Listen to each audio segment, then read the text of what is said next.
Hello, everyone. My name is Rick Wycheck. I'm the Deputy Director here at NAEHS. Linda Birnbaum will hopefully be joining us a little later this afternoon. She's had a family emergency that she's had to attend to. So, pursuant to the Government in the Sunshine Act, all aspects of this meeting are open to the public except the review, discussion, and evaluation of grant applications and related information, which just happened during the closed section. So why don't we start things off by going around the table, and why don't we start to my right, Dr. Coleman. Hi, Gwen Coleman, Director, Division of Extramural Research and Training. Pat Maston, Deputy Director, DERT. Hi everyone, Iracema Coronado, University of Texas at El Paso. Good afternoon, Jose Manatu, University of Connecticut School of Pharmacy. Maureen Lichtveld, Tulane University School of Public Health and Tropical Medicine. Andy Schur, Autism Speaks. Sushant, University of Illinois. Ashok Mayho, University of Arkansas for Medical Sciences, the VCR office. Jose Cordero, University of Georgia. Patrick Sung, University of Texas Health, San Antonio. Katrina Korfmalker, University of Rochester. Edith Parker, University of Iowa. Donna Medrick, FDA. Della Han, Eunice Kennedy Shriver, National Institute of Child Health and Human Development. Mike Slimak, Environmental Protection Agency. Gary Ellison, National Cancer Institute. Bob Wright, Mount Sinai School of Medicine. Robert Tangway, Oregon State University. Brad Brissett, Washington University. Marla Perez Lugo, University of Puerto Rico, Mayagüez. Terry Cavanaugh, University of Washington. Chris Long, NIEHS Executive Officer. I'm Mary Wolf, Deputy Division Director for the Division of National Toxicology Program, and I'm here representing Brian Berridge, our Scientific Director. Jenny Greer, Grants Management Branch. Christy Drew, Program Analysis Branch. Good afternoon, Claudia Thompson, Population Health Branch. Cindy Lawler, Genes Environment and Health Branch. Good afternoon. I'm David Balshaw, Chief of Exposure Response and Technology Branch, and for another 10 days, but who's counting, also Acting Chief of the Hazardous Substances Research Branch. Hi, good afternoon. Buenas tardes, everyone. Alfonso Ladoni, Chief of the Scientific Review Branch. Megan Avakian, MDB. Hi, Dahayu, DNTP. Kimberly Gray, DERT, NIEHS. Can I ask everybody to hold the microphone closer and speak up a little louder? I don't think the people on the phone can hear. Bonnie Joubert, NIEHS Population Health Branch. Varsha Shukla, NIEHS Scientific Review Branch. Matt Cave, University of Louisville. Robin Arnett, Communications. Thad Shug, Population Health Branch. James Williams, Grants Management. Sri Naradu, DRTB. Lisa Edwards, Grants Management. Linda Bass, Scientific Review. Good afternoon, Liam O'Fallon, Population Health Branch. Mike Humble, Genes Environment and Health Branch. Alicia Ramsran, Genes Environment and Health Branch. Allison Motzinger-Reif, NIEHS Biostatistics and Computational Biology Branch. Chris Duncan, Genes Environment and Health Branch. Brittany Trottier, Hazardous Substances Research Branch and Superfund Research Program. Amanda Garten, Genes Environment and Health Branch. Hi everyone, John Hollander, Genes Environment and Health Branch. Danielle Carlin, Hazardous Substances Research Branch, and also the Superfund Research Program. Michelle Heacock, Hazardous Substance Research Branch. Dan Shaughnessy, Exposure Response and Technology Branch. Carolina Medina, Program Analysis Branch. Stephen Tuishime, Program Analysis Branch. Rosemary Moody, Immediate Office of the Director. Liz McNair, DERT. Sheila Newton, Director of Policy Planning and Evaluation. Aubrey Miller, Office of the Director, Bethesda. Hi, John Balthus, Office of the Director in Bethesda as well. Tiffany Bowen, Office of Policy Planning and Evaluation. Demia Wright, Worker Training Program. Astrid Haugen, Genes, Environment and Health Branch. Annika Jerlinga, Genes, Environment and Health Branch. A.B. Boyles, Population Health Branch. Leroy Worth, Review Branch.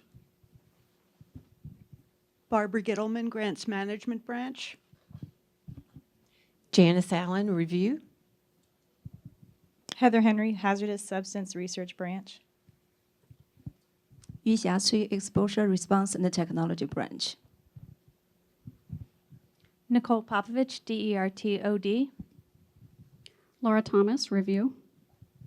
Jenny Collins, Exposure Response and Technology Branch. Helena Kennedy, Program Analysis Branch. Fred Tyson, Genes, Environment and Health Branch. Kim McAllister, Genes, Environment and Health Branch. Carol Schreffler, Exposure Response and Technology Branch.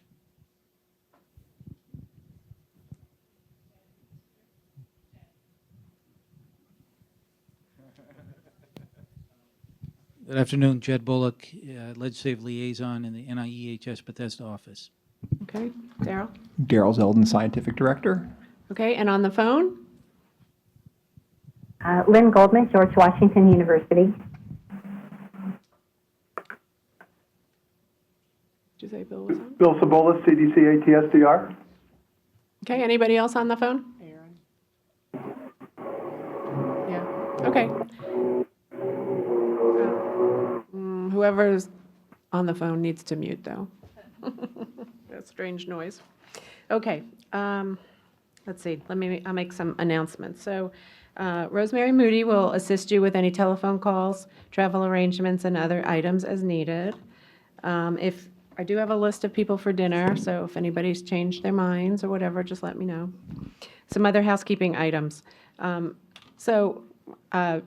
You may recall we're webcasting, and obviously people are listening on the phone as well. So it's important to keep your microphones turned off when you're not speaking and turn them on when you are speaking.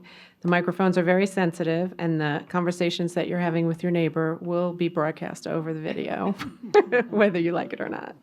So just be mindful of that. The other is that when we have conversations today where you might think you have a conflict, you don't need to leave the room. Just don't participate.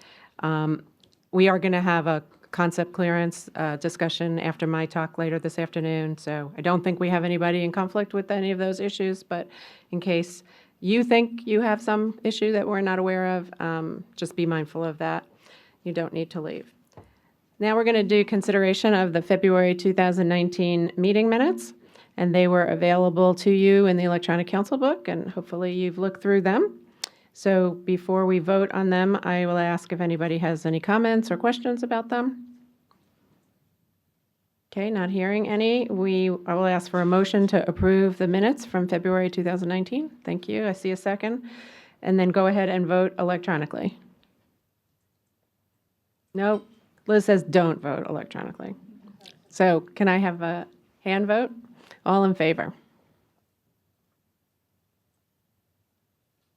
All right, you're counting? Okay, any opposed? Any abstentions? Okay. All right, thank you for that. And then all of the meeting dates through September 2022 are posted on your agenda and hopefully posted on your on your own calendars. If we make any changes to them, we will certainly let you know well in advance. Okay, with that, I think the next thing is I'm going to introduce myself for my talk.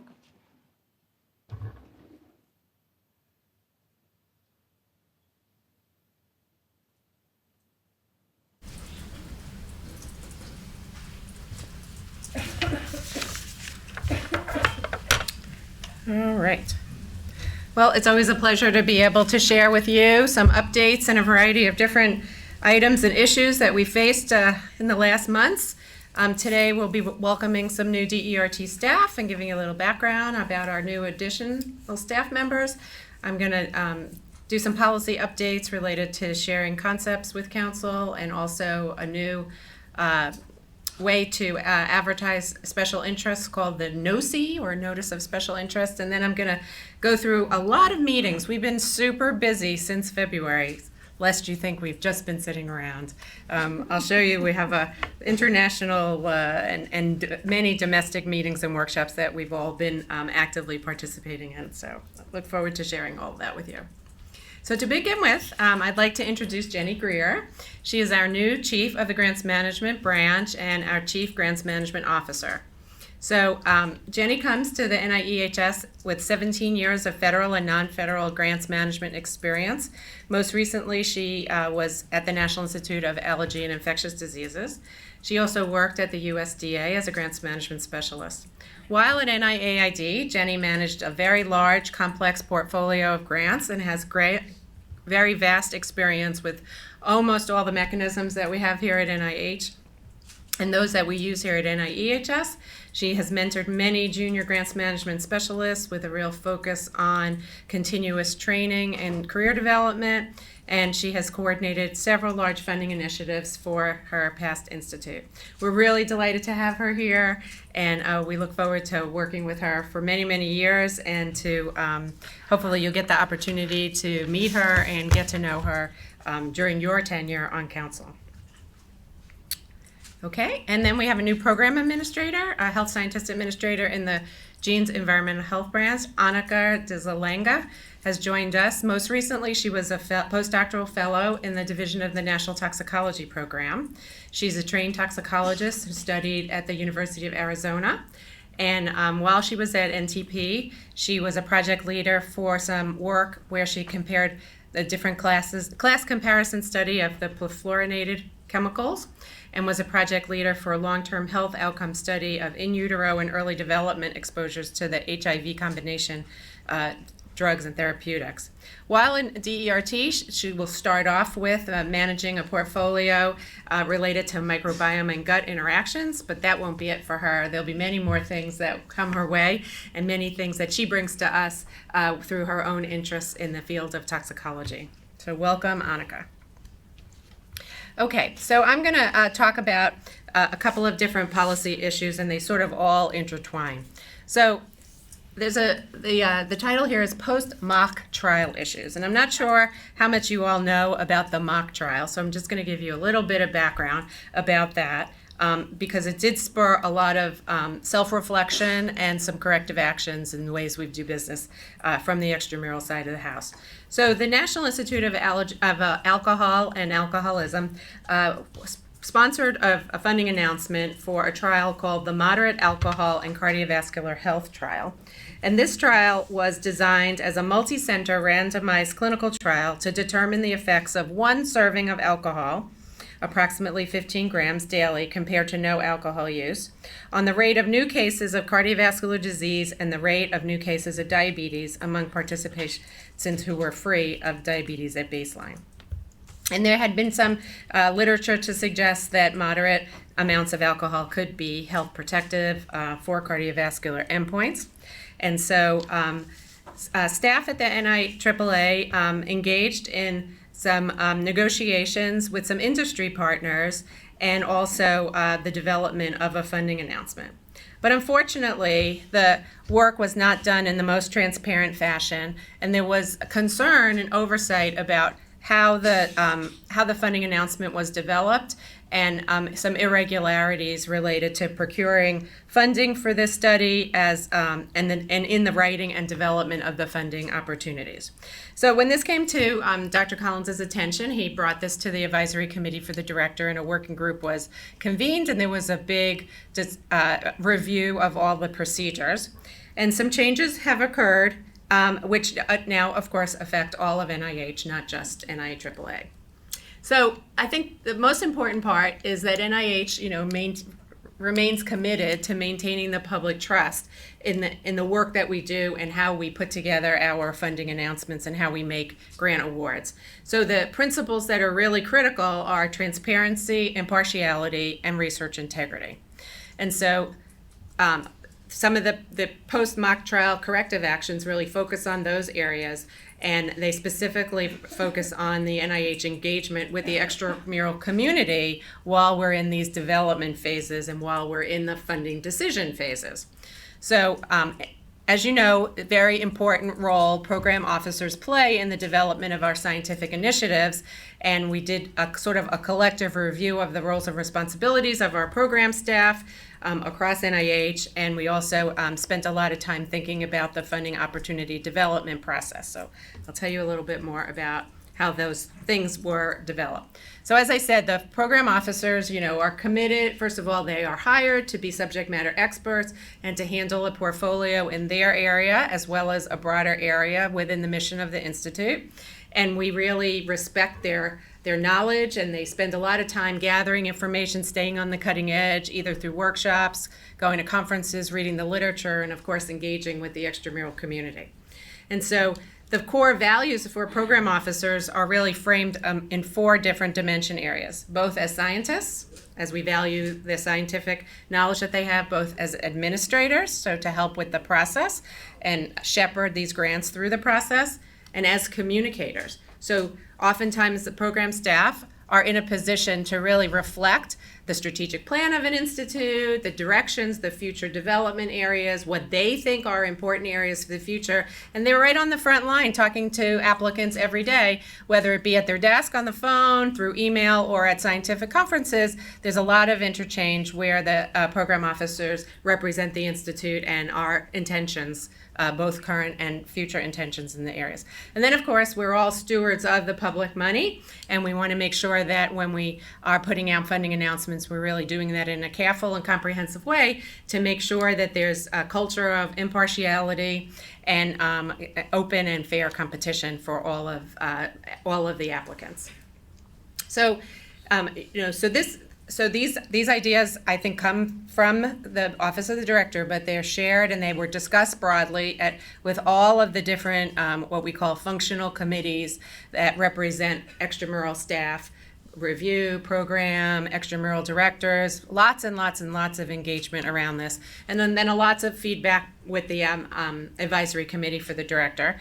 And, a paramount principle is that NIH is to promote a culture of impartiality and responsibility within the program community. And we, accept this responsibility, and we want to have acceptable levels of interaction. So without, doesn't really even need to be said that we're not here to be advocates for any particular person or any particular scientist. We're really here, the emphasis is placed on identifying scientific program needs that benefit the IC mission. And, we have lots of conversations externally and internally, and we try to keep our eyes on the prize. The best science, identifying the best quality science, and choosing to fund science or develop science in areas where there are gaps, where we think that the science can move in a really positive direction, and to take, to use your advice to help us, put resources in those areas that can be used for the betterment of the field of environmental health sciences across all of the domains. So we go back to some of the fundamental basis. The funding announcements that we create really need to support fair and open competition. And we use lots of different mechanisms to advertise those. And that's pretty clear, I think, to the extramural community. We have the NIH Guide to Grants and Contracts. We have institute-wide listservs. We talk about them in open session at council so that everybody who tunes in, we post these concept documents, and they're in the open space so people can see them before we have them and even after. And but what's not perhaps as transparent is, how do the funding announcements actually get developed and written, and who's at the table when that happens.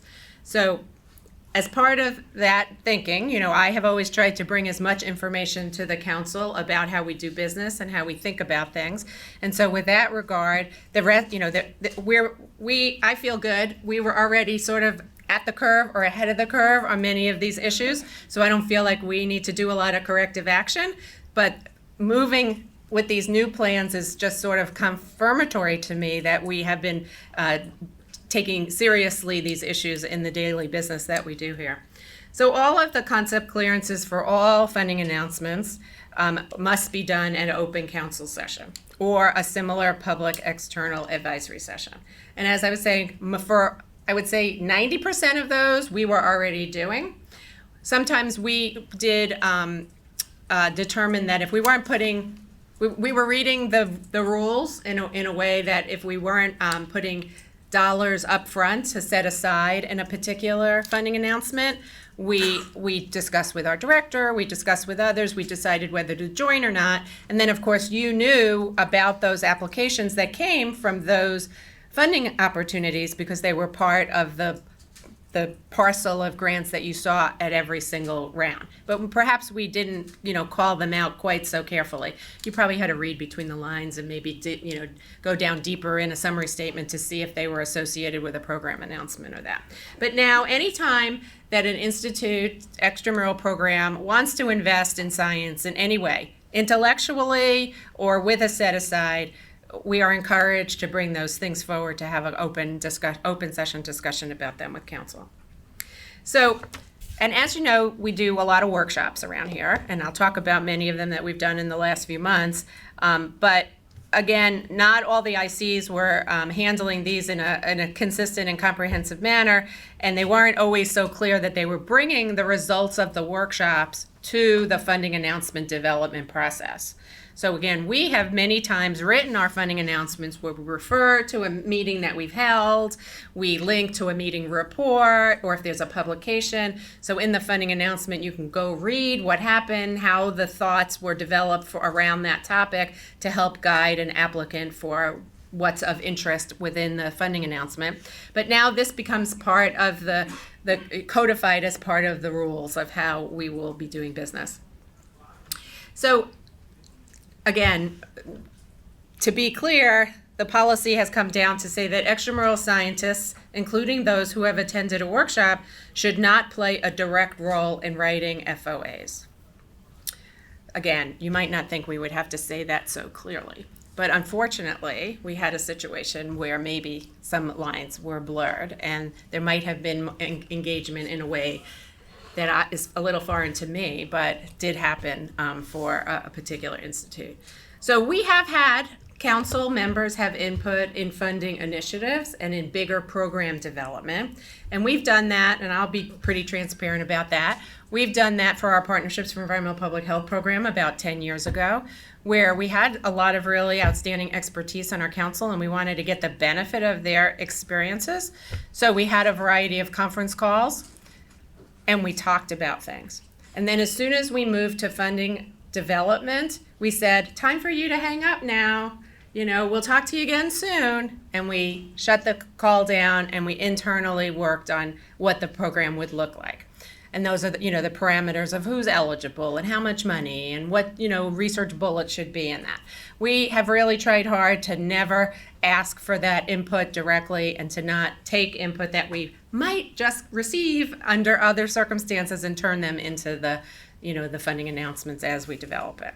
So, but now this, becomes a reminder more broadly to the NIH to be very, very careful in our deliberations here, because NIH and Francis Collins and Larry Tabak believe, and I do too, that the more transparent we can be, the more we know that we are all doing it the same way and we're all adhering to the same sort of standard levels of principle and guidance, then we have more insurance on the integrity and maintaining the public trust.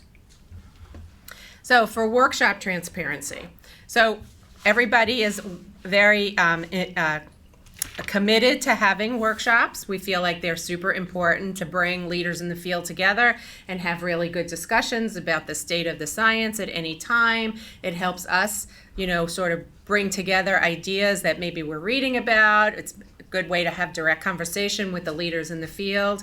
And we want to be able to hold those, but we want to be able to do it in a very transparent, fundamentally transparent way. So I think I would say most of, if not all of the workshops that we've had here at NAEHS have been open to the public in one way or the other. Very few I can think of have been a smaller closed group. But now really the going forward message is that all of the workshops that might lead to a specific funding opportunity must be publicly accessible. And in this day and age, we're saying publicly accessible electronically, right? We're not saying that every meeting has to be open to 500 attendees, because maybe that's not the right way to go. But because we have telecommunications, video casting, and things like that, we can make that available by webcast and invite people in from the extramural community to participate remotely.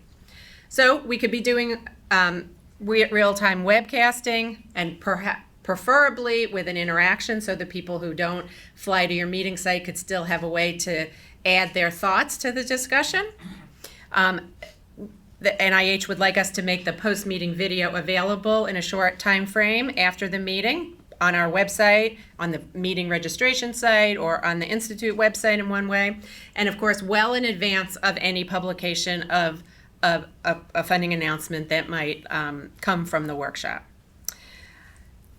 We do not have to do all of these, but these are options. Another way is to have a written meeting document. So whether it be a transcript of the meeting or a report, that is also advisable. With the minimally accepted standing would be the full disclosure of the participants. So you have a list of people who attended and you know who was part of the conversation.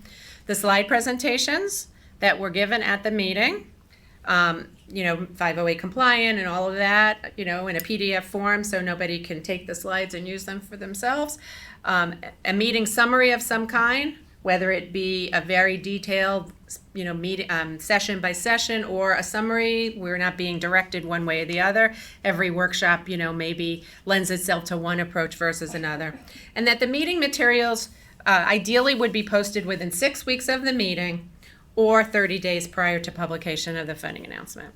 So, we have a wide variety of approaches. Sometimes we have a workshop and 3 years later we have a funding announcement, right? Sometimes we have a workshop and 3 weeks later we have a funding announcement.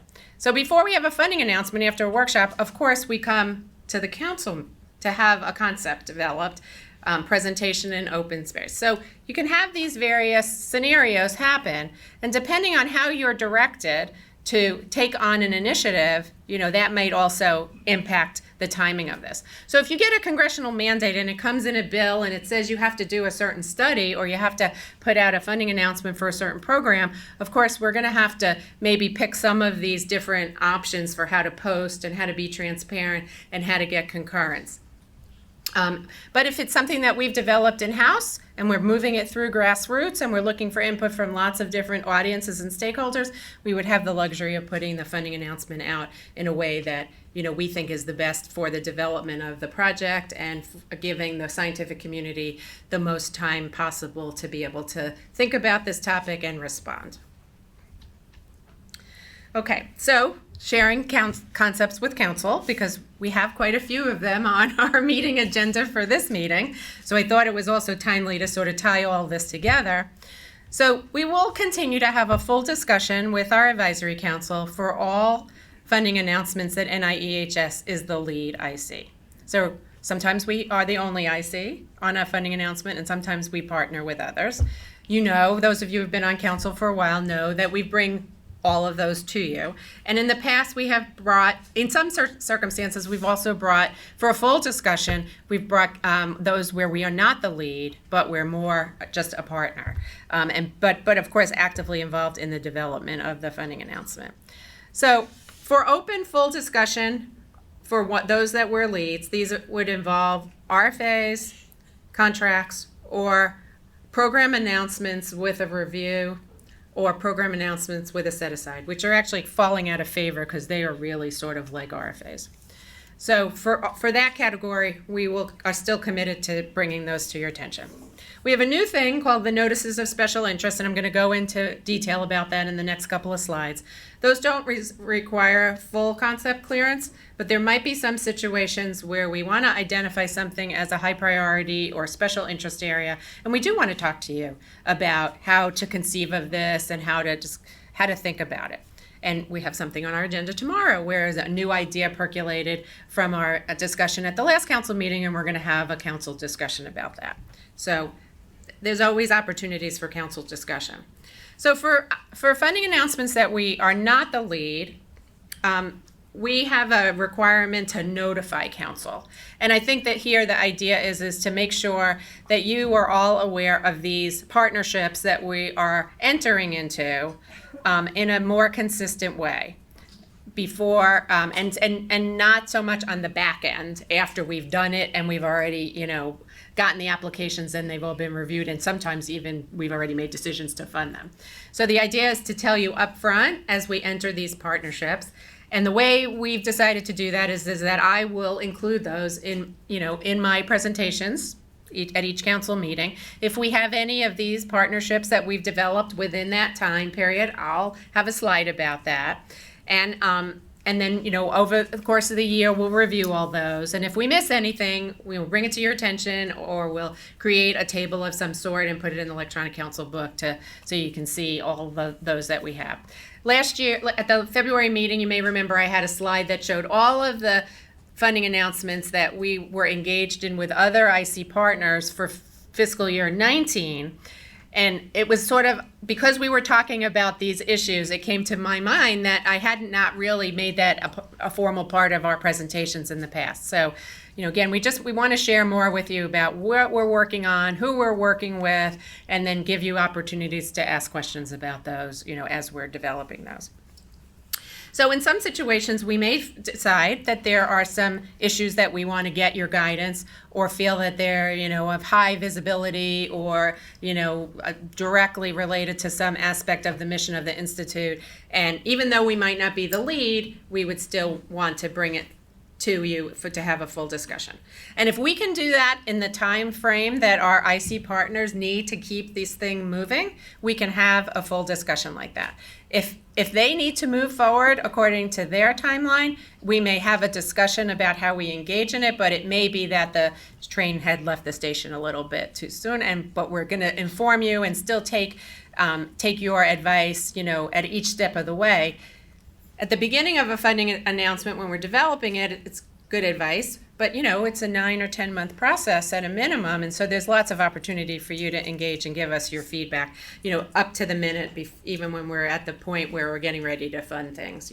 We always take your advice. You see things in your council book. You can email the program staff. So I'm just trying to reiterate, we're really, really open and serious about wanting to have this input from the council around these different issues. Okay, so I'm going to share a couple of funding announcements that other ICs are leading at this moment, some of which you will recognize because they are continuations of programs that we have already been involved in. That was another thing. Not all of the ICs were getting concept clearance again for re-announcements of programs that were had been on the street and had been funded. And so NIH has reminded us as extramural directors that at the end of every, if you're going to have a second phase or a second iteration, you need to bring it back to your council and make sure everybody's still on board with the direction you're moving into. So our GeoHealth program, which is a partnership with the lead on that is the Fogarty Institute, and currently it's a partnership with NAEHS, NCI, and NAEHS. That had gone to their February council and got approval to continue, and we are committed to being part of that for the next phase. The Environmental Health Disparity Centers, which in its last iteration was a partnership led by the National Institute of Minority Health and Health Disparities, NIEHS, and the EPA, where we're going forward with those centers in partnership with the National Institute of Minority Health and Health Disparities. They had their council meeting a week or two ago, and their council approved that going forward. And this week, there will be a notice in the NIH Guide to Grants and Contracts as a notice of intent to publish this funding announcement as a next phase of it. So we are going to join them again and keep going forward with that. We are going to, we heard about a new program that NIGMS took to their council, I think, last week. This is under the NIH Strategic Plan for Data Science, and there are two announcements here, the Biomedical Data Repository Resource and the Biomedical Knowledge Base Resource. These are funding announcements that invite all of the institutes at NIH to join, and also are there to help to cultivate the ecosystem of data resources that are available to a wide range of scientists across the extramural communities of every and any of the institutes. We think that these, helping us create and curate and maintain data repositories with environmental health data is really important, and that knowledge bases that take the data and turn it into knowledge around environmental health issues is also a priority area. We in DERT have a data science working group that has been really active in the last couple of years, and we see that this activity that's led by NIGMS is an opportunity for us to be in the mainstream in terms of advertising our needs, getting funding sort of as part of a big group, and that folks who might be funded by NIEHS as part of these announcements would be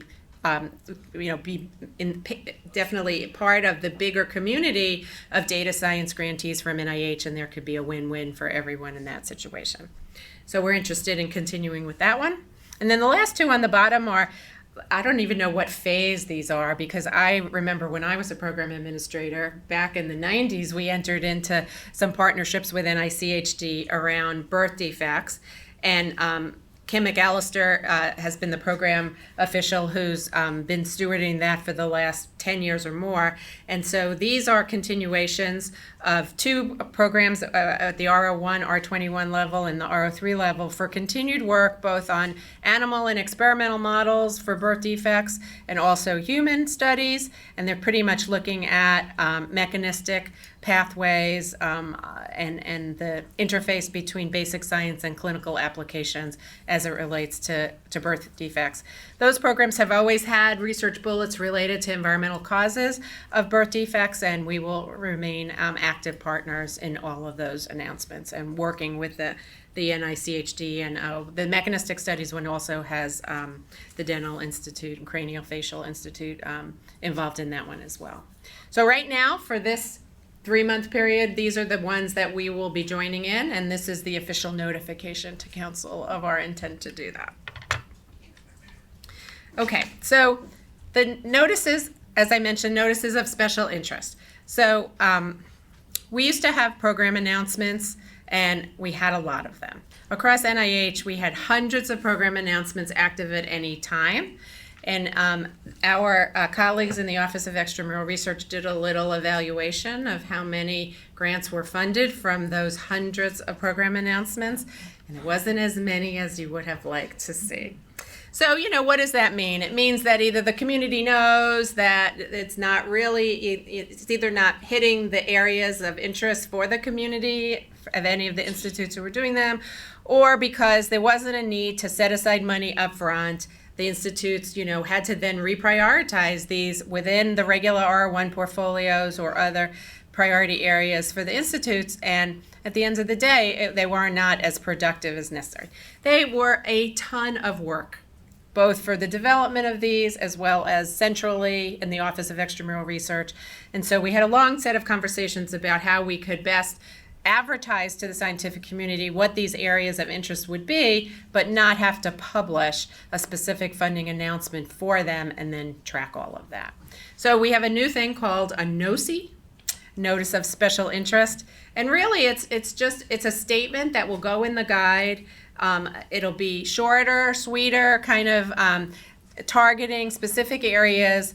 Most, in our situation, they'll be clearly aligned with some of the goals and aims of our strategic plan. There'll be areas that maybe have not had a lot of, fertilizer on them for a while, and we want to see if people are, interested in responding to those areas. They also may be areas that maybe we did have quite a bit of funding announcement, development, and stimulation of mechanisms to support that, but have now chosen to move into other areas. But we still want the community to know that we retain an interest. So there's a lot of ways to use them. Many, many years ago, we used to have special emphasis areas on our website, and every year we would identify a number of those and we put them up there. So it's a little bit like that, but I think it has a broader reach because it will go out through the NIH Guide to Grants and Contracts to the many, many, many universities who receive that, and so it should get a wide audience of people reading about it. So we will probably come to you at times and ask you for your ideas around these special topics as well. So I went through all of this, so I'll just keep going. So just one point of confusion, and I'll just try to not confuse you. So, if you apply for a grant, you actually have to respond and put in your grant application a program announcement number. So every, the R1s have a parent program announcement, and every single mechanism has a parent program announcement. So when I say we're not doing program announcements anymore, we're not doing any non-parent program announcements. So that program announcement is now only reserved for those mechanisms that you all apply to all the time. So sorry for that. Our jargon sometimes is quite confusing. Okay, so I went through all the benefits as well. I just forgot to press the button. Okay, so now there's a lot of workshops to go through, and there's been a lot of really great work and exciting opportunities to engage with the scientific communities involved in lots of different areas of environmental health. And so I'll just quickly go through each of these to give you some insights as to what we've been doing. So as you remember, I was getting ready to leave town the afternoon after our last council meeting to go to India. And Edith Parker and I were involved in a workshop in Delhi, India, on advancing environmental health research using community-based participatory research methodologies. We partnered with an organization called Participatory Research in Asia. Rajesh Tandon is the founding director of that, and a world leader in community participatory research and action on many, many subject areas, including environmental health, environment, and social society and democracy. And he, and with our colleagues in India and with Edith's guidance from the University of Iowa, we invited 40 academics, members of advocacy groups, and government scientists from across India, and we had 11 U.S. scientists as well at the meeting. We focused on air pollution, pesticides, and environmental impacts of disaster. And I would say, you can see, I think these pictures actually show a lot of energy. That we were in a small room, but it wasn't quiet for a minute. People were so engaged from the minute we walked in every morning till we went home at night. And it was just a really great level of sharing of information, some training around CBPR methods, some real hands-on understanding of the issues across India around these environment. And we could really see there was a great commitment to including communities, working with them, not just for research purposes, but also for action, as best as it could be determined among the different stressors and pressures that are seen in Indian society around environmental health. So that was a great meeting and a great opportunity. We were engaged in a meeting in Raleigh, the Citizen Science Association Conference. A huge meeting. I think close to 800 people attended, and our Partnerships for Environmental Public Health, led by Liam O'Fallon, actively involved in multiple aspects. There was a workshop on federal support for citizen science and community engagement. Liam was a panelist on social science and citizen science session. There were sessions using, some of our grantees were involved in showing science takeout kits, things that could be used to build environmental health literacy, and some of this work was supported by NAEHS SBIR grants. And then there was an environmental justice panel that was hosted by Shakobi Wilson, who's an NIEHS grantee, that drew quite 600 attendees. So a really interesting, important activity, and I think one that we will be even more engaged with in the future. Bonnie Gerbert was on the lead organizing committee for our workshop on chronic kidney disease of unknown origin in Mesoamerica and other regions. This was really a global workshop that was held in Costa Rica, and Dr. Birnbaum was there as well.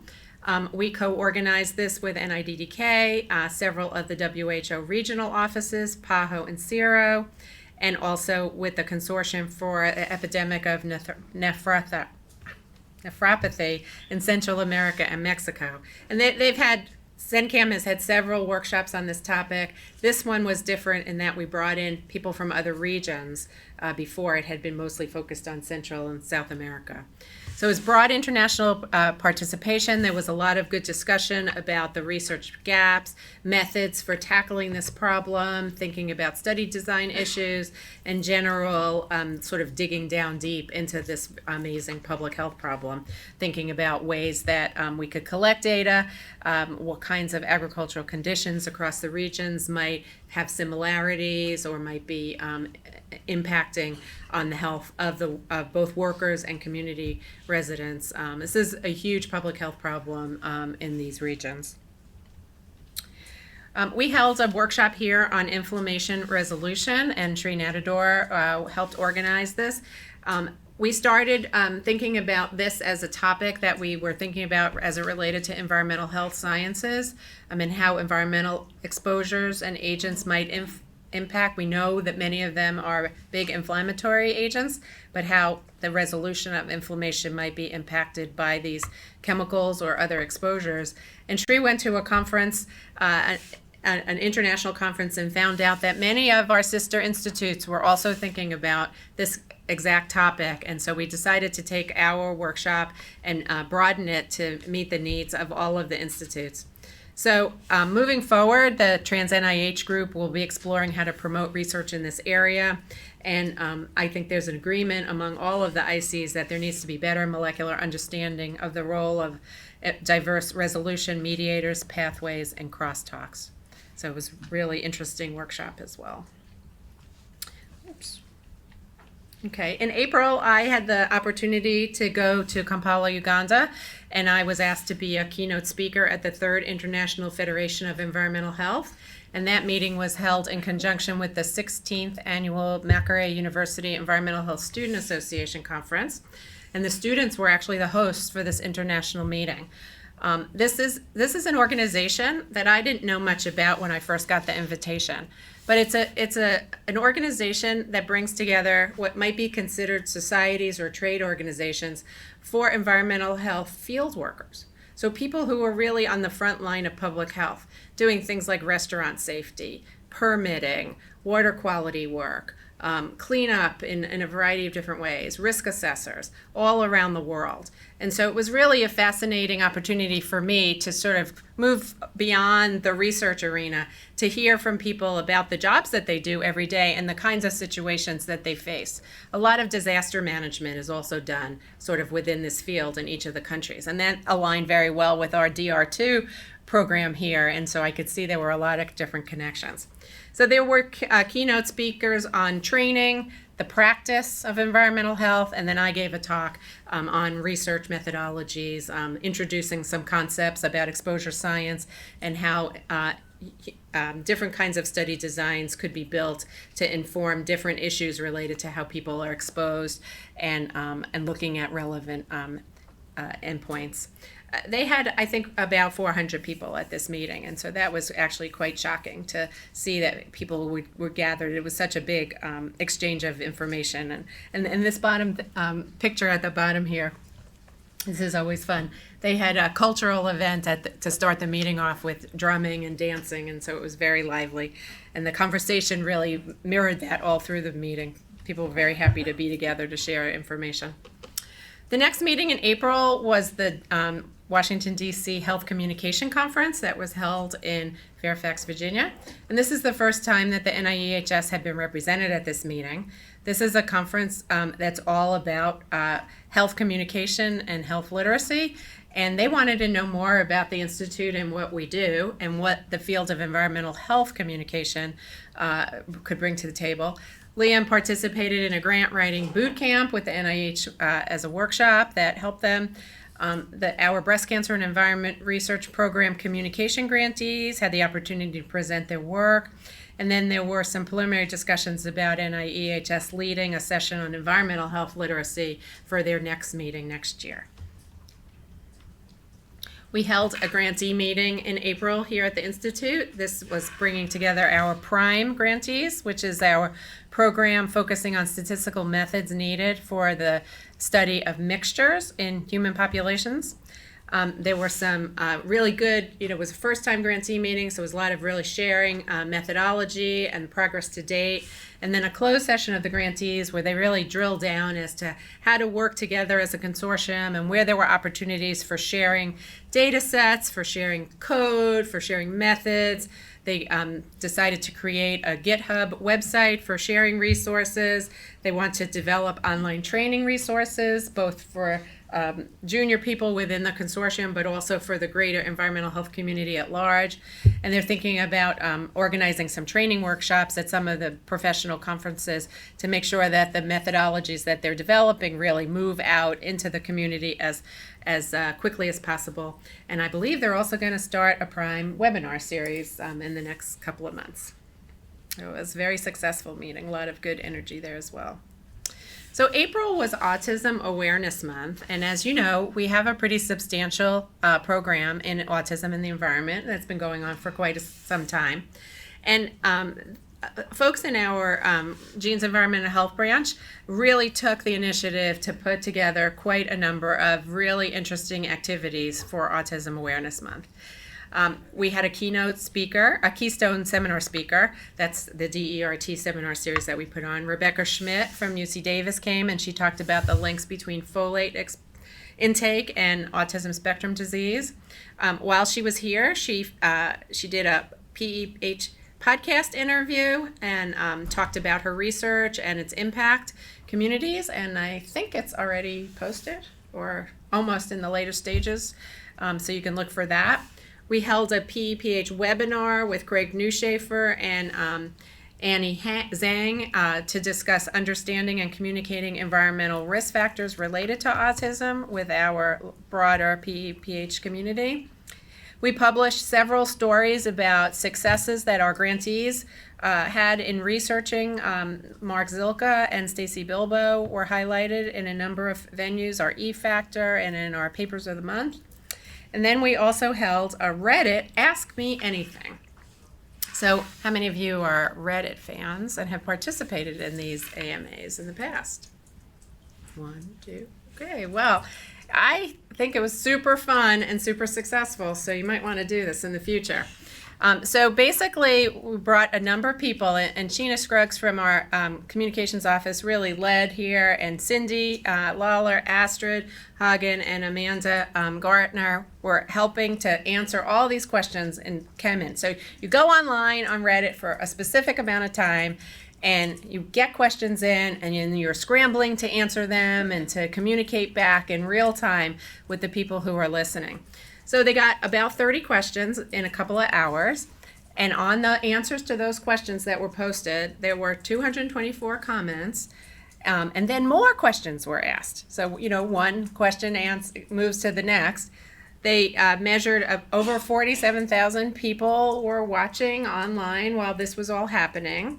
And then there was a lot of liking, or as they call it in Reddit code, upvotes. So you could read something and want to agree with it, and you could indicate that.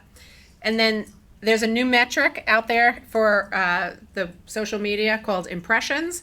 So they feel like about over 1 million people had the opportunity to see some of this information flowing in their news feeds and Reddit and Facebook and all these other social media. There was retweeting and reposting and all of those things that my kids really know how to do and I don't.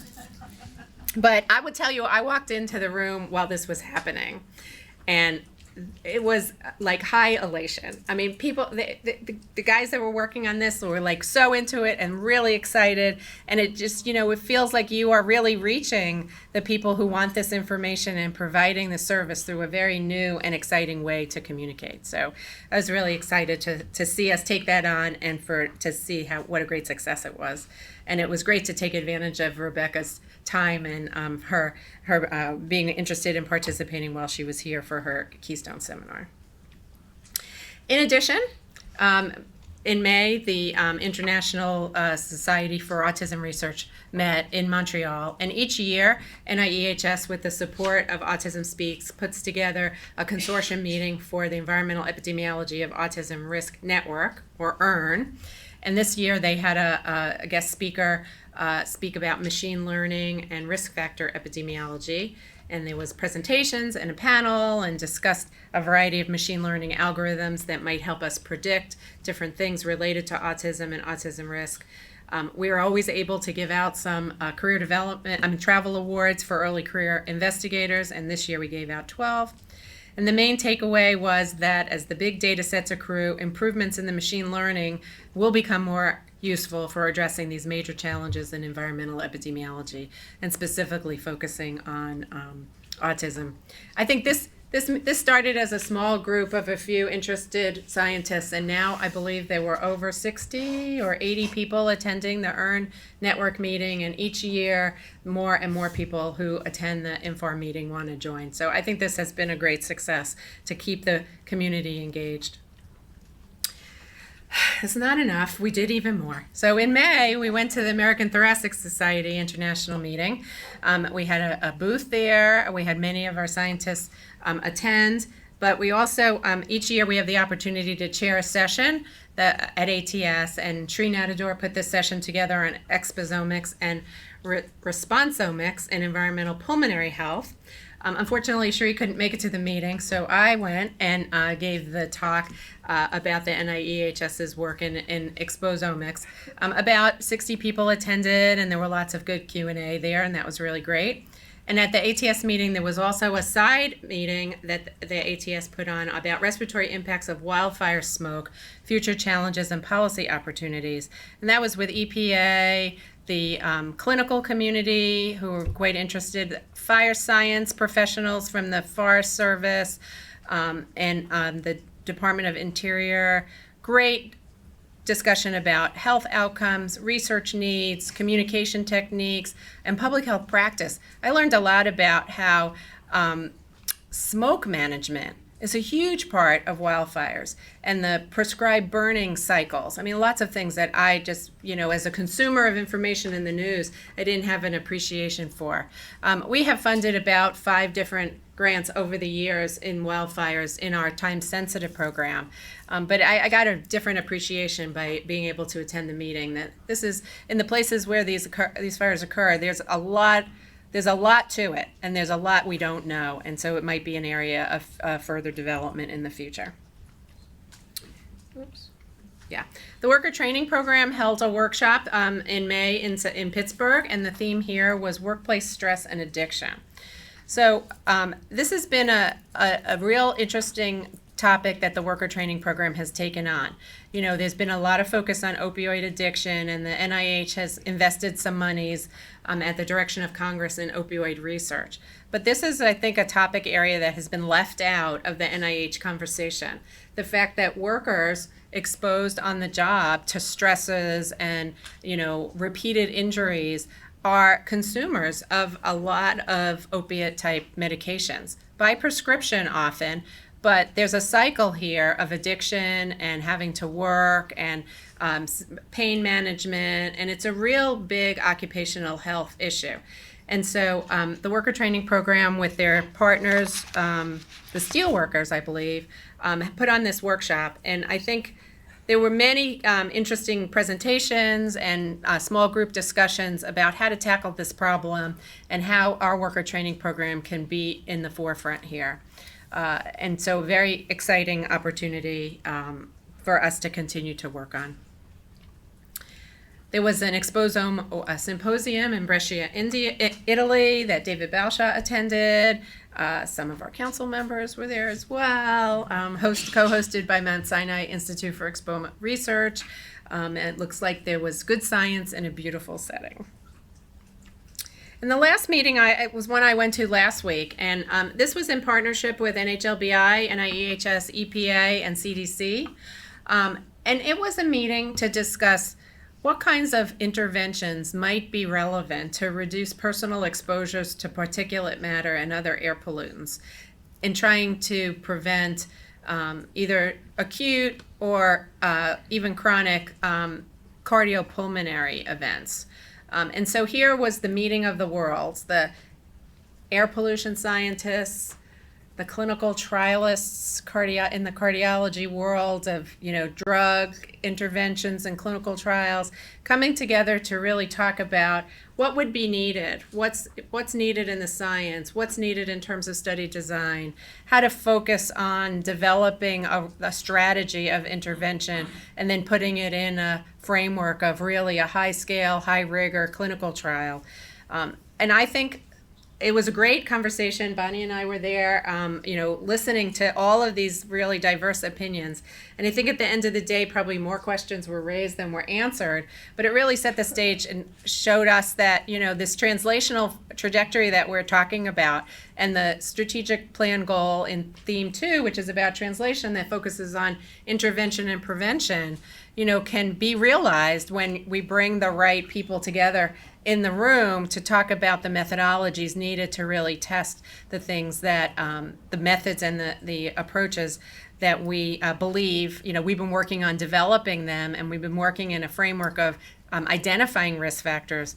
But this kind of project, I think, could really focus on people who are at high risk, people who already have cardiovascular or pulmonary disease, the impacts of the particulates on their health, and the daily impacts and risks that they face, I think are really worth thinking about. And we're very much aligned. I thought a lot about our discussion tomorrow while I was sitting in that workshop thinking about the broader issues. So, alrighty, well, that was a busy 3 months, and I was happy to share that. I'm happy to take any questions, although I think I probably talked all through my time.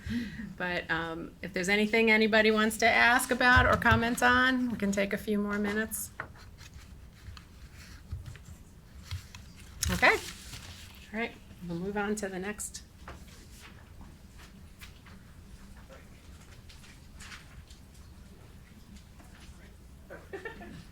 Kat says the next thing to do is take another break. I don't know, let's see. Yeah, Elizabeth's on her way? Oh, did she say what time she's coming? Should we wait for her? Take a break? Oh, okay. So at first I was going to say we don't really need another break because we just had a break. But Linda will be here in about 15 or 20 minutes. So let's take a 15-minute break, and then she can be here for the concept clearance discussion. So come back at 3:15. Good afternoon, everybody. It's really my pleasure to finally get here. Sorry I was not able to be here earlier, but my husband's surgery went fine, so we're all back in business now. I understand closed session went great, and that Gwen did a great job, although I was surprised that there weren't a lot of questions or comments. Gwen talked too much, that's all right, I do the same thing. Anyhow, obviously, we have the rest of today and all tomorrow if other ideas come up or stuff. So I'll turn it back over to Gwen for what's next. Yeah, okay. Excuse me. So the next, we're going to have a concept presented. Dr. A.B. Boyles from the Population Health Branch is going to speak on pregnancy as a vulnerable time period for women's health. Good afternoon.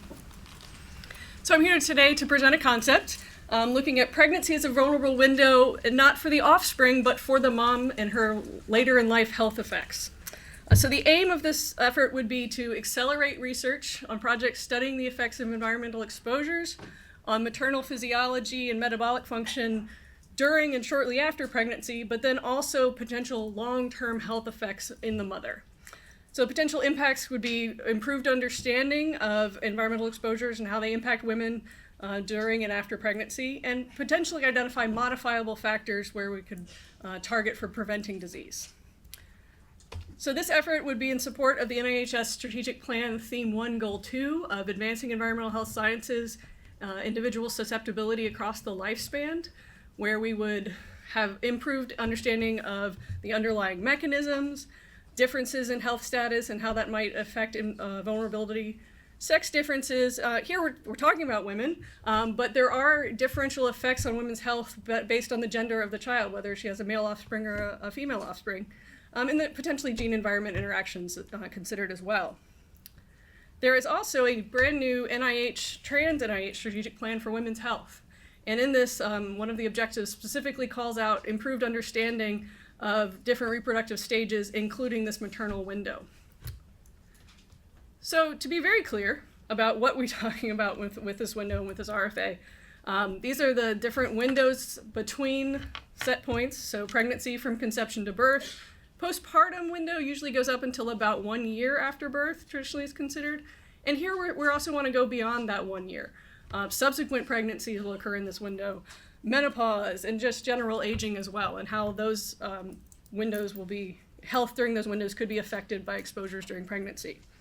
So this RFA would really look at exposures during the pregnancy and postpartum window, and then outcomes after birth going beyond that 1 year postpartum mark. So we do have the maternal health traditionally stops at 1 year.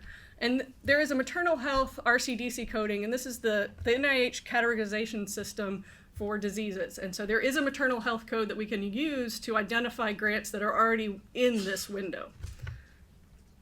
So looking across the ICs to see where the investment has been previously, as you would expect, child health is the #1 funder of research in this window. If you'd like a better view, we'll zoom in on everybody else. And see that #2 is heart, lung, and blood, followed by mental health, which all make a lot of sense. We're here at #6, so definitely up there, and considering the overall portfolios, we do fund health effects and research in this maternal health window already.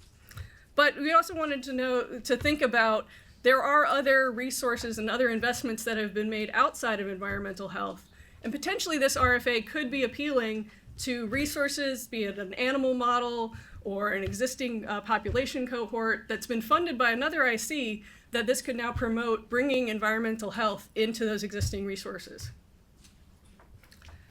So why this window? Thinking about the entire lifespan, what's unique about a pregnant woman? So a lot of changes go on.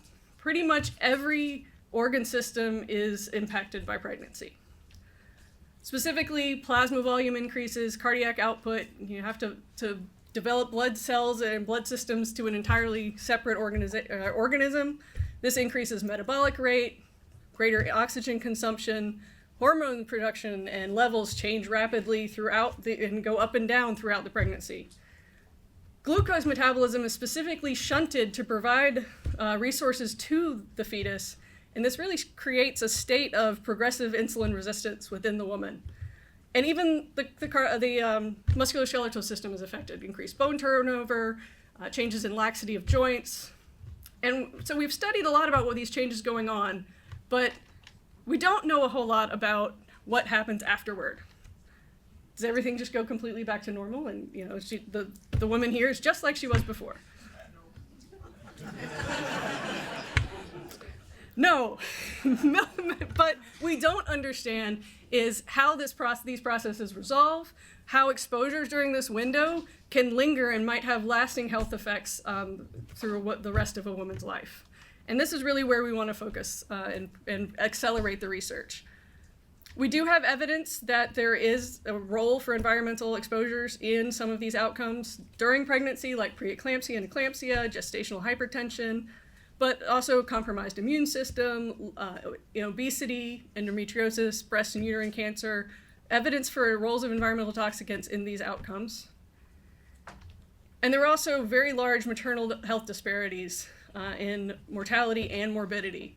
So Black women are 3 to 4 times more likely to die during this window of childbirth and the 1 year postpartum than white women.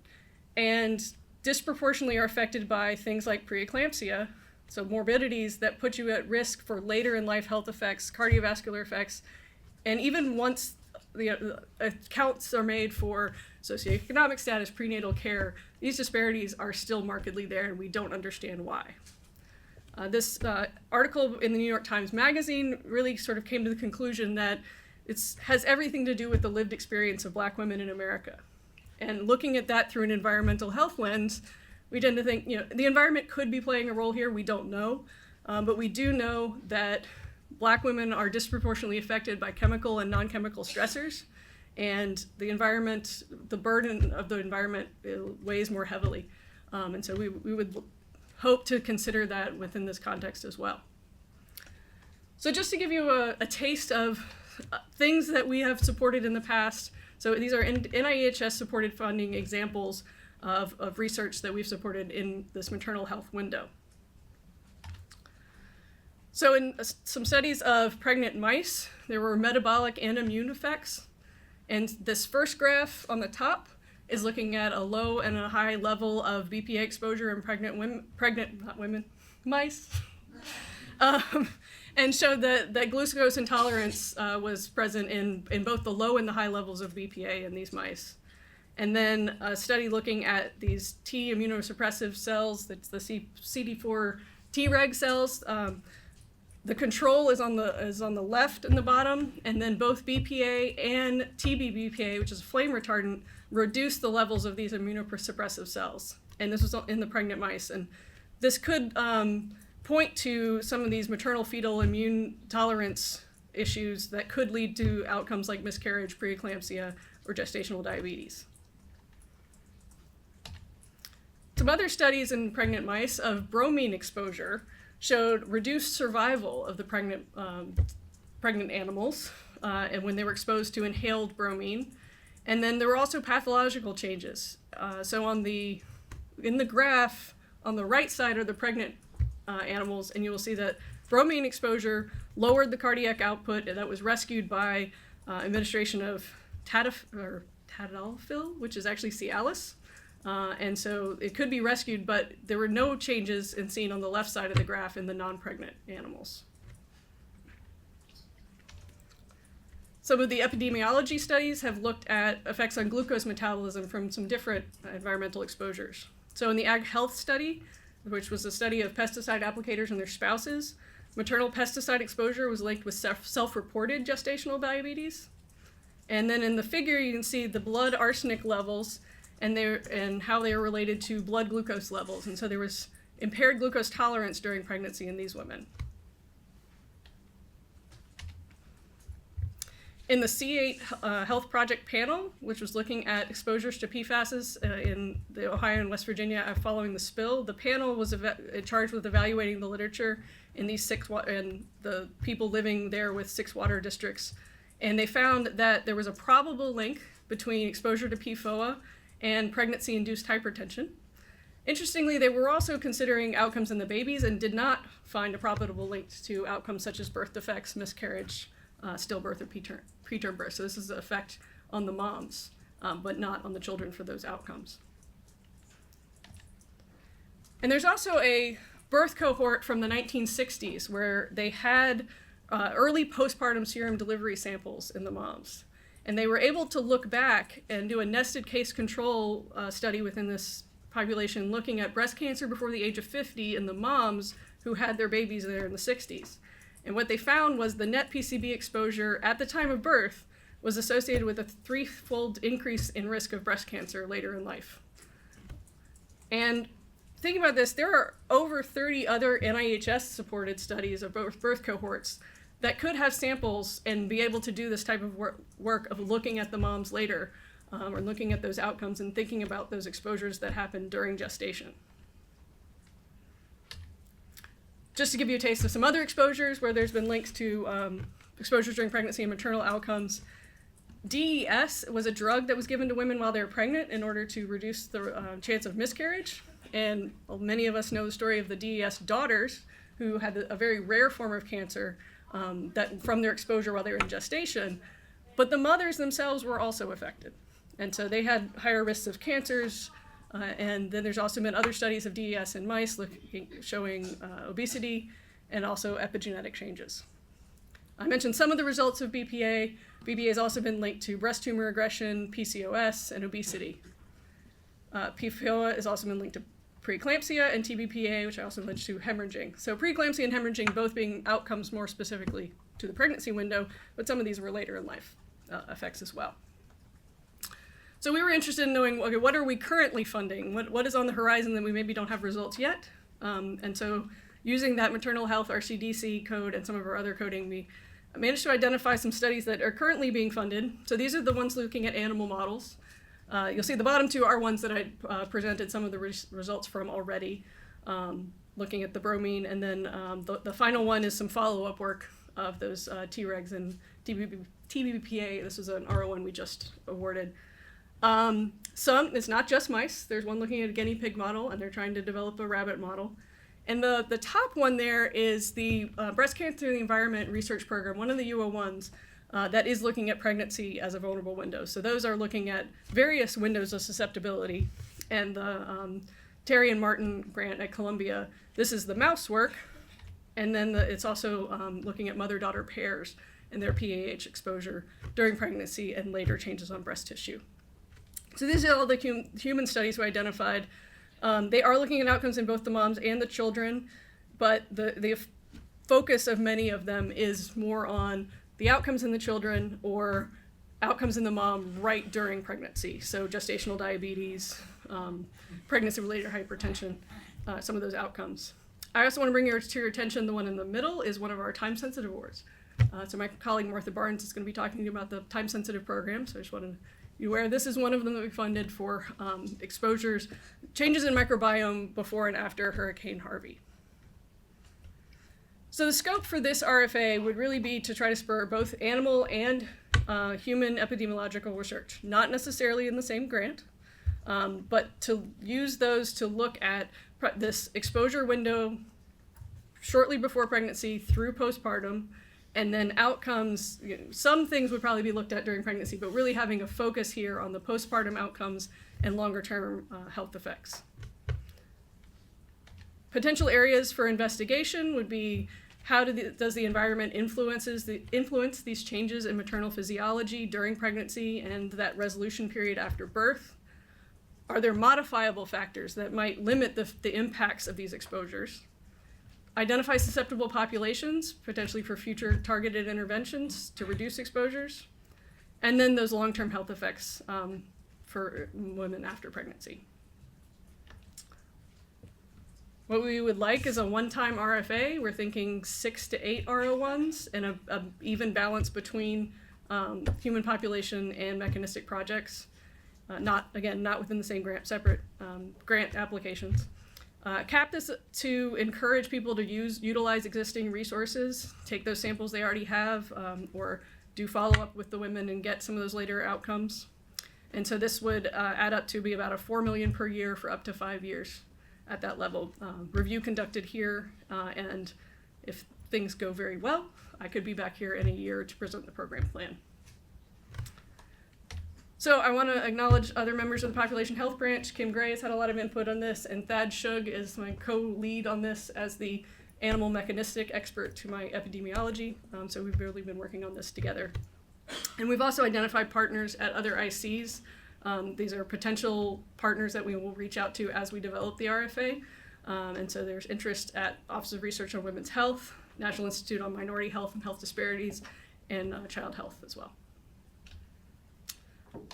So the discussants today are Dr. Shantz and Dr. Wright, and we would specifically like focus our feedback on the scientific scope and the goals of the program. Thank you.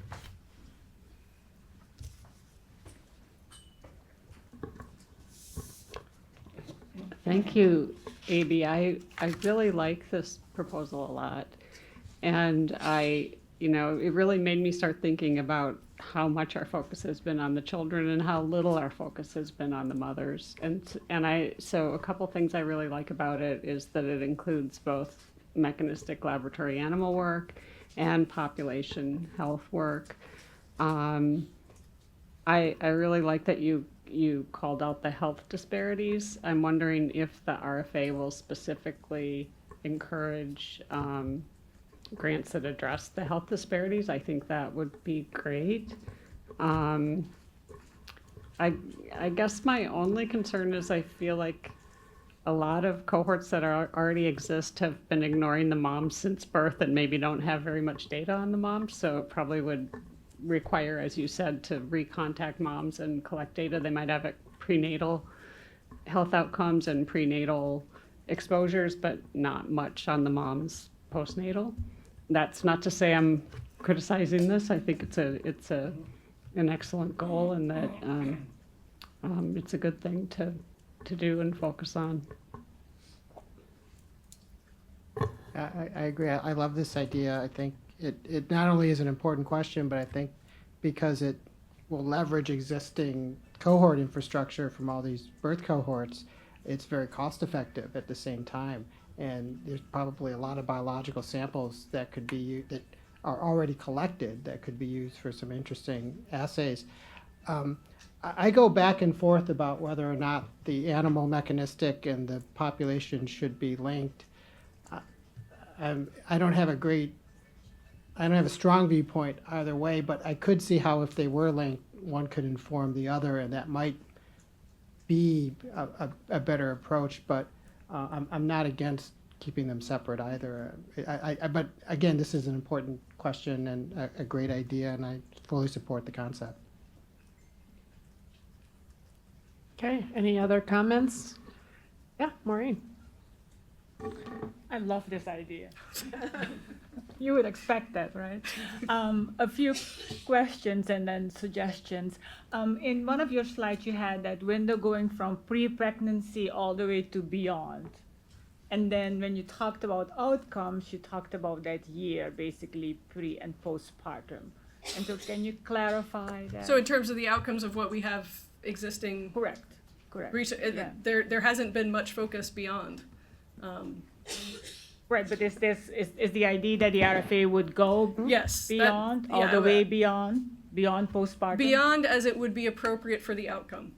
I mean, really, the only examples we could find of currently funded or pre-birth work were that breast cancer example from the birth cohort from the 60s, and then Mary Beth Terry's U01 that's looking at breast cancer, so that's significantly after. We weren't thinking we would be prescriptive about what that beyond would have to be, because it would probably be outcome specific of what's appropriate. That's excellent. Yeah. Don't be prescriptive. Okay. But a second thought is that and indeed there are cohorts with sufficient biospecimens banked, that it could feed and link and actually cross-fertilize very much the HERE program as well. And then thirdly, I also, in addition to looking at glucose by itself, which is really interesting to look at gestational diabetes and then going to type 2 diabetes later, to look at it as an entity of cardiometabolic disease rather than only glucose in isolation. Yeah. Yes, because those often go together. Yep. Okay, Jose, then Chick-May after that. I really also like this idea. I think it's great, and it's a good time to be thinking about this area. I have a couple of questions and a comment.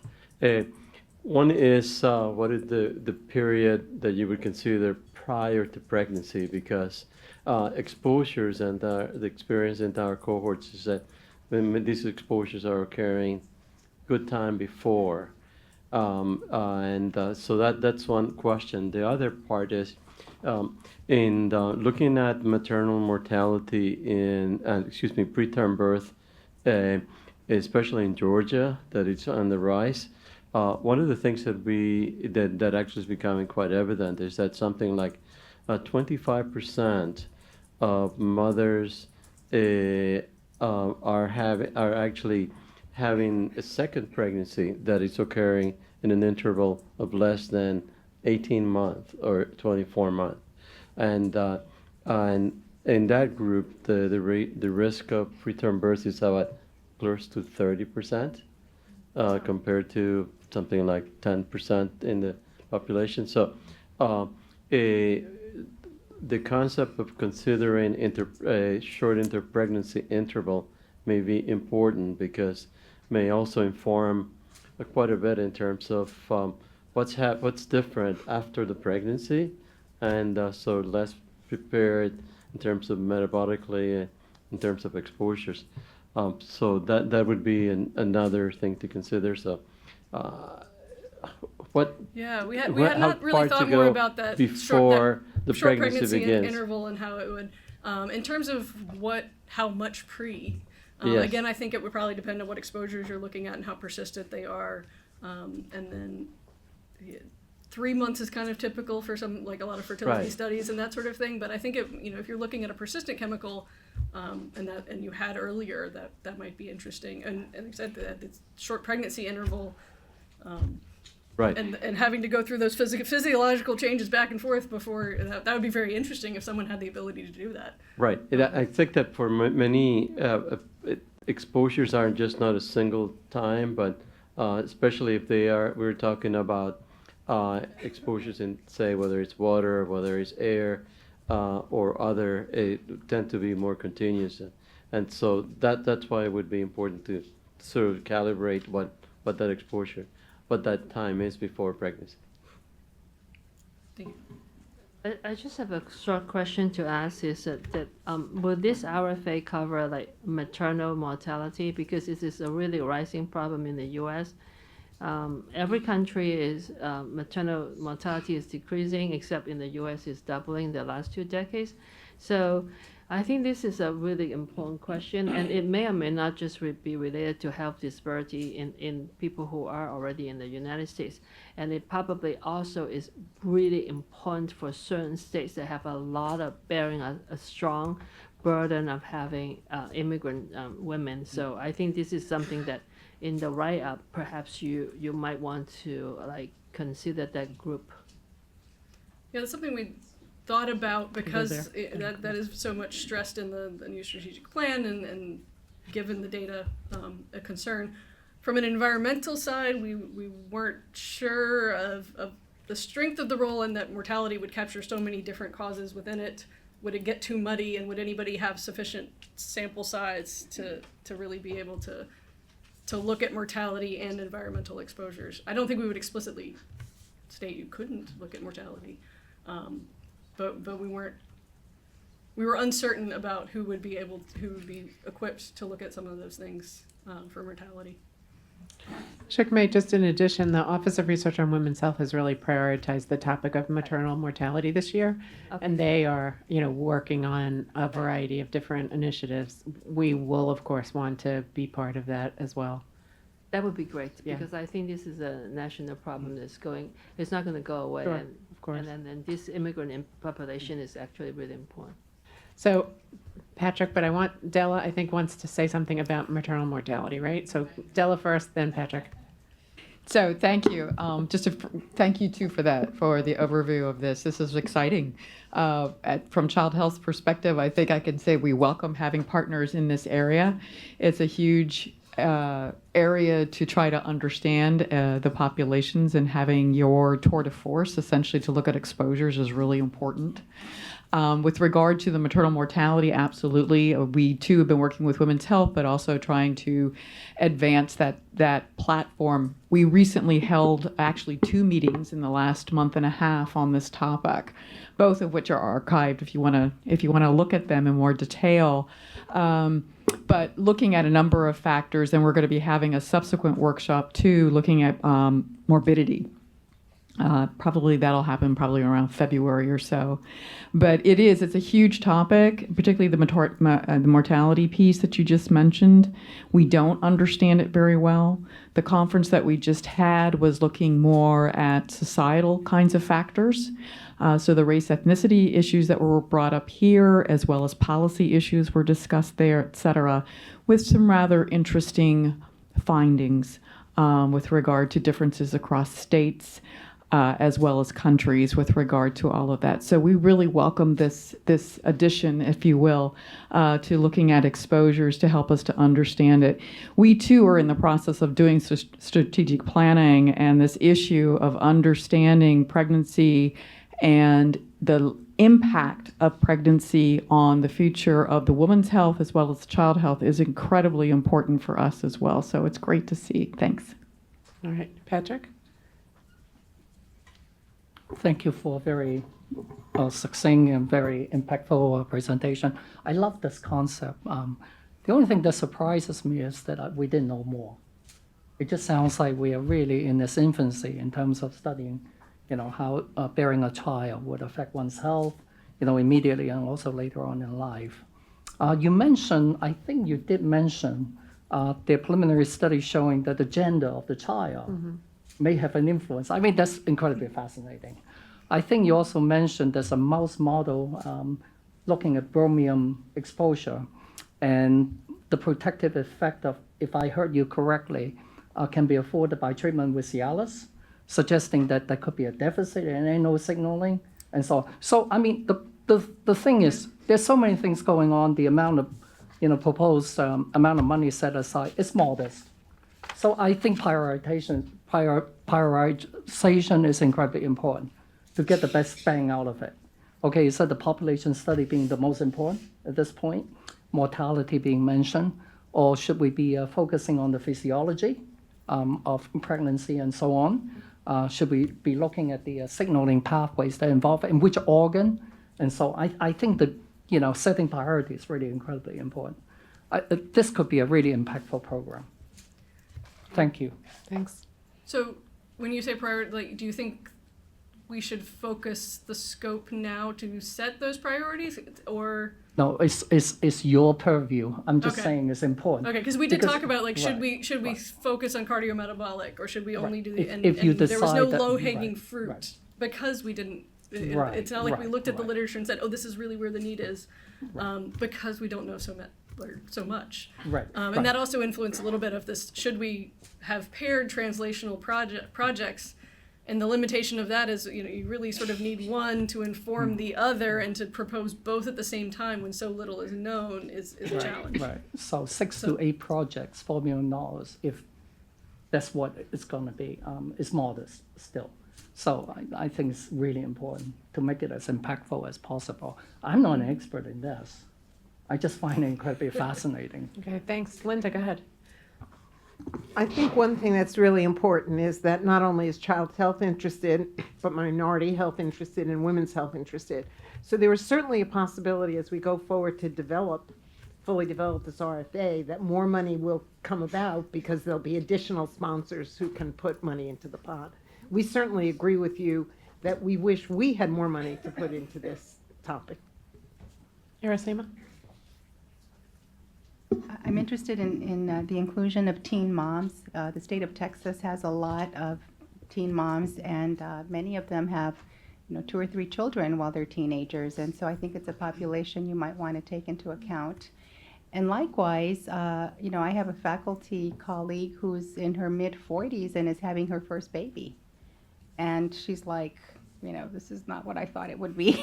and so, what about, the age of pregnancy and the later outcomes? I think that's important. And I think Texas, there's been a lot of evidence on African-American women dying during pregnancy, and I think up to a year after giving birth, that could have been preventable deaths. But it's a very tragic thing. The legislature did nothing to address this problem last session. So I think this is really worthy, important research. Thank you. But do include the teen moms. Okay, good. Think about age of pregnancy as on both ends. Yeah, I think Pat addressed somewhat what I wanted to ask you. First of all, great presentation, interesting concept, interesting research. So my question is, for those maternal exposures with proven adverse outcomes, and some degree of knowledge on mechanism of action of those outcomes, is, in addition to mechanisms and epi studies that could be the scope of these RFAs, are interventions, whether therapeutic, nutritional lifestyle would be part of it. Would proposals addressing that, would those consider, intervention, particularly for those exposures where we know what the outcomes are and there's some degree of information on the mechanism of those actions? Do you have one in mind? Since we sort of started from the idea of not having much of a base of knowledge, so. No, it's not my area, so it's just a general Yeah. question. Yeah, I mean, that's the question, like when is it Is there something ready? appropriate Yeah. to stimulate translational research or interventions when I think part of what we've been talking about is we don't really have a good base of literature to predict which outcomes might be, intervenable and all of that. But this could lead to it in a later phase for sure if we were successful in, building a good base of science knowledge. I was just wondering, for those exposures where we have some degree of understanding what might be causing, adverse outcomes, in women. So, Della, you must have in your portfolio some maybe interventions or pharmacologic or dietary interventions to help with the health during pregnancy and maybe short-term outcomes, to reduce untoward pregnancy events. But I think the beauty here is to look later in life. So, if you're talking about heart attack or atherosclerosis or something like that, as pregnancy is a window, I'm not sure we're close to an intervention related to that. Okay. But it's something to keep in mind. Well, I think it might depend if the intervention is of an air filter or something that's safe, that we're not concerned about the impact on the pregnancy. We'd also have to consider, would women enroll if it was something that was a little. I think we are going to have an interesting presentation tomorrow about the issue of progression of disease and how environmental exposures might cause that. And that may, in fact, be a very interesting area of cross-fertilization. Sorry, go ahead. We got two. Hold on, Katrina. Go ahead, hold on. Yeah, just to follow on to the idea of teen pregnancy, I think that's very interesting, and especially in the context of endocrine disruption and earlier menarche with women coming into reproductive fertility much earlier in some populations. So it brings, of course, this whole idea of disparities there as well. So I think building that in there might be also interesting. Great, thanks, Terry. Marla? Yeah, my question is if you are thinking about introducing disaster experience as an independent variable. There's one of the research here included in your table about Hurricane Harvey, but given the climate change era and that disasters are going to be more recurrent, and given the experience that we have with disasters in North Carolina, for example, that maximized exposure to sewage or to other kind of contaminants, maybe research on that area in particular can inform protocols of disaster management to prevent conditions later on. That's an interesting idea. Thank you. Katrina? So the lens I'm trying to take on all these concepts is within the translational framework and what you can do to anticipate translation and build that into the structure of the RFAs for the initial research. In this particular case, I'd imagine a fair number of these projects would be surveying women, right? Some of them would be, if you want to collect information on disaster experience. Developing a survey that would be commonly used to capture some of these things across is a piece of social science that would be very helpful. PRAMS is the obvious model. Their environmental health questions are really awful and outdated. So there's an opportunity perhaps to feed into that. And a lot of them have to do with, did your healthcare provider talk to you about X? And if that were included from the outset, you have the opportunity to collect baseline data on the social science side of things to measure future changes in healthcare provider behavior and messaging. That is not something we had considered. I think within the translational framework, we were feeling solidly in the middle circle because there is so little known, and really trying to encourage people to leverage existing studies where maybe they'd already done their survey during pregnancy, and we're now going to go back and follow up those later health aspects. And similarly with the disaster, if somebody's poised and they've already got their samples, as opposed to trying to find pregnant women during a disaster, I can imagine being a little a little bit challenging. We do have quite a number of cohorts. Some are ours, some are other people's that have been recruited during or shortly after a disaster, and samples have been taken. And in some cases, there's continued follow-up with the women. In some cases, there isn't, but that doesn't mean that you can't then go back. And the issue of, say, teen pregnancy or old age pregnancy, take your pick. Again, some of that will depend on what our cohorts have. We certainly do have quite a number of cohorts where the mothers were teenagers at the time their kids were born, and we have some other cohorts where we have some older women. So it's going to be a matter of what people are interested in doing and what they have access to. Yeah, and also leveraging other institutes, population studies. Stella? I think there's a great opportunity to share that information to see if there's, ways for our HERE resource to add data about or during pregnancy time, et cetera, et cetera. So, Brad, I think you had your hands up. Yeah, I've been wavering. So I think some of the really interesting questions about you might ask at the end of your age spectrum were really, and I always think of these in terms of human studies, so just pardon me on that. It just seems like you're going to have a lot of difficulty with biologic plausibility to drive those grants, those proposals. There may be some really great questions there, and there may be some cohorts that address these questions, but that you may end up with very targeted grants on where around those areas you've already identified, cardiovascular disease. Whereas maybe it's really important for Alzheimer's disease, but gosh, it's going to be hard to even develop a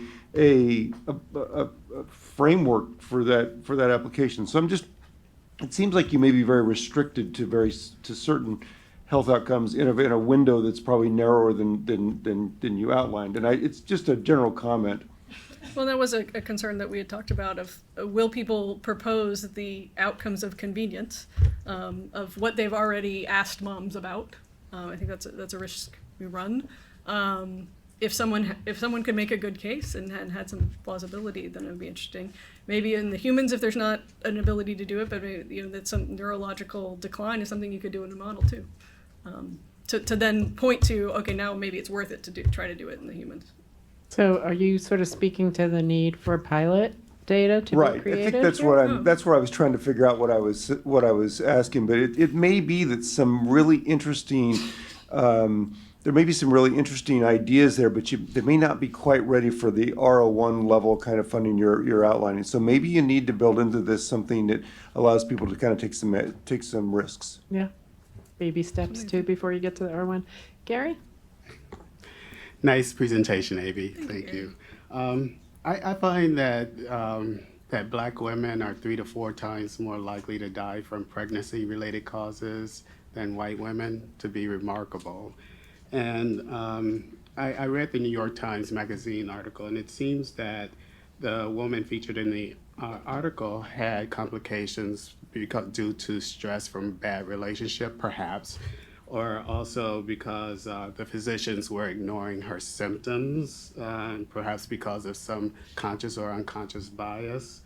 And I'm wondering if you are thinking about expanding the scope or broadening the scope to include some of those contextual factors that may independently or interacting with other factors increase the risk of poor outcomes.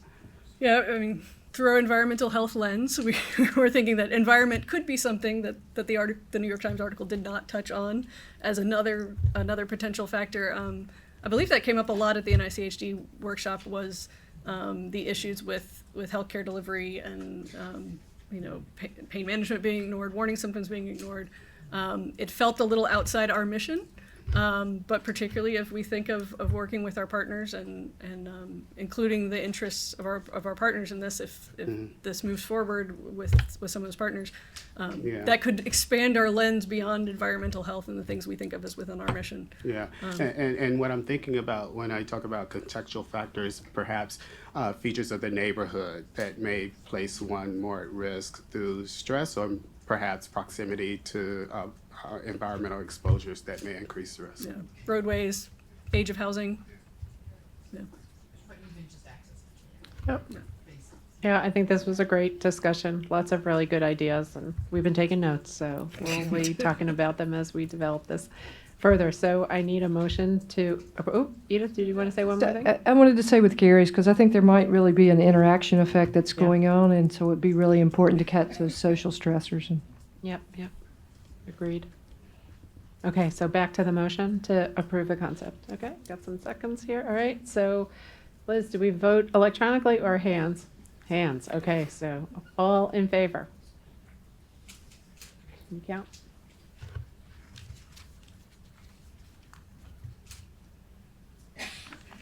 Okay, any opposed? Any abstentions? Anybody on the phone who's eligible to vote? Not sure. No? Okay. No voters on the phone yet. Okay, I think we're good. Thank you all very much. Carl, are you going to introduce our next speaker?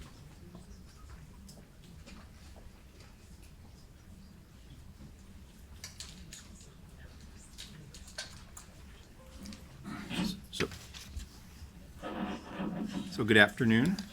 Wow. They didn't teach me this at medical school.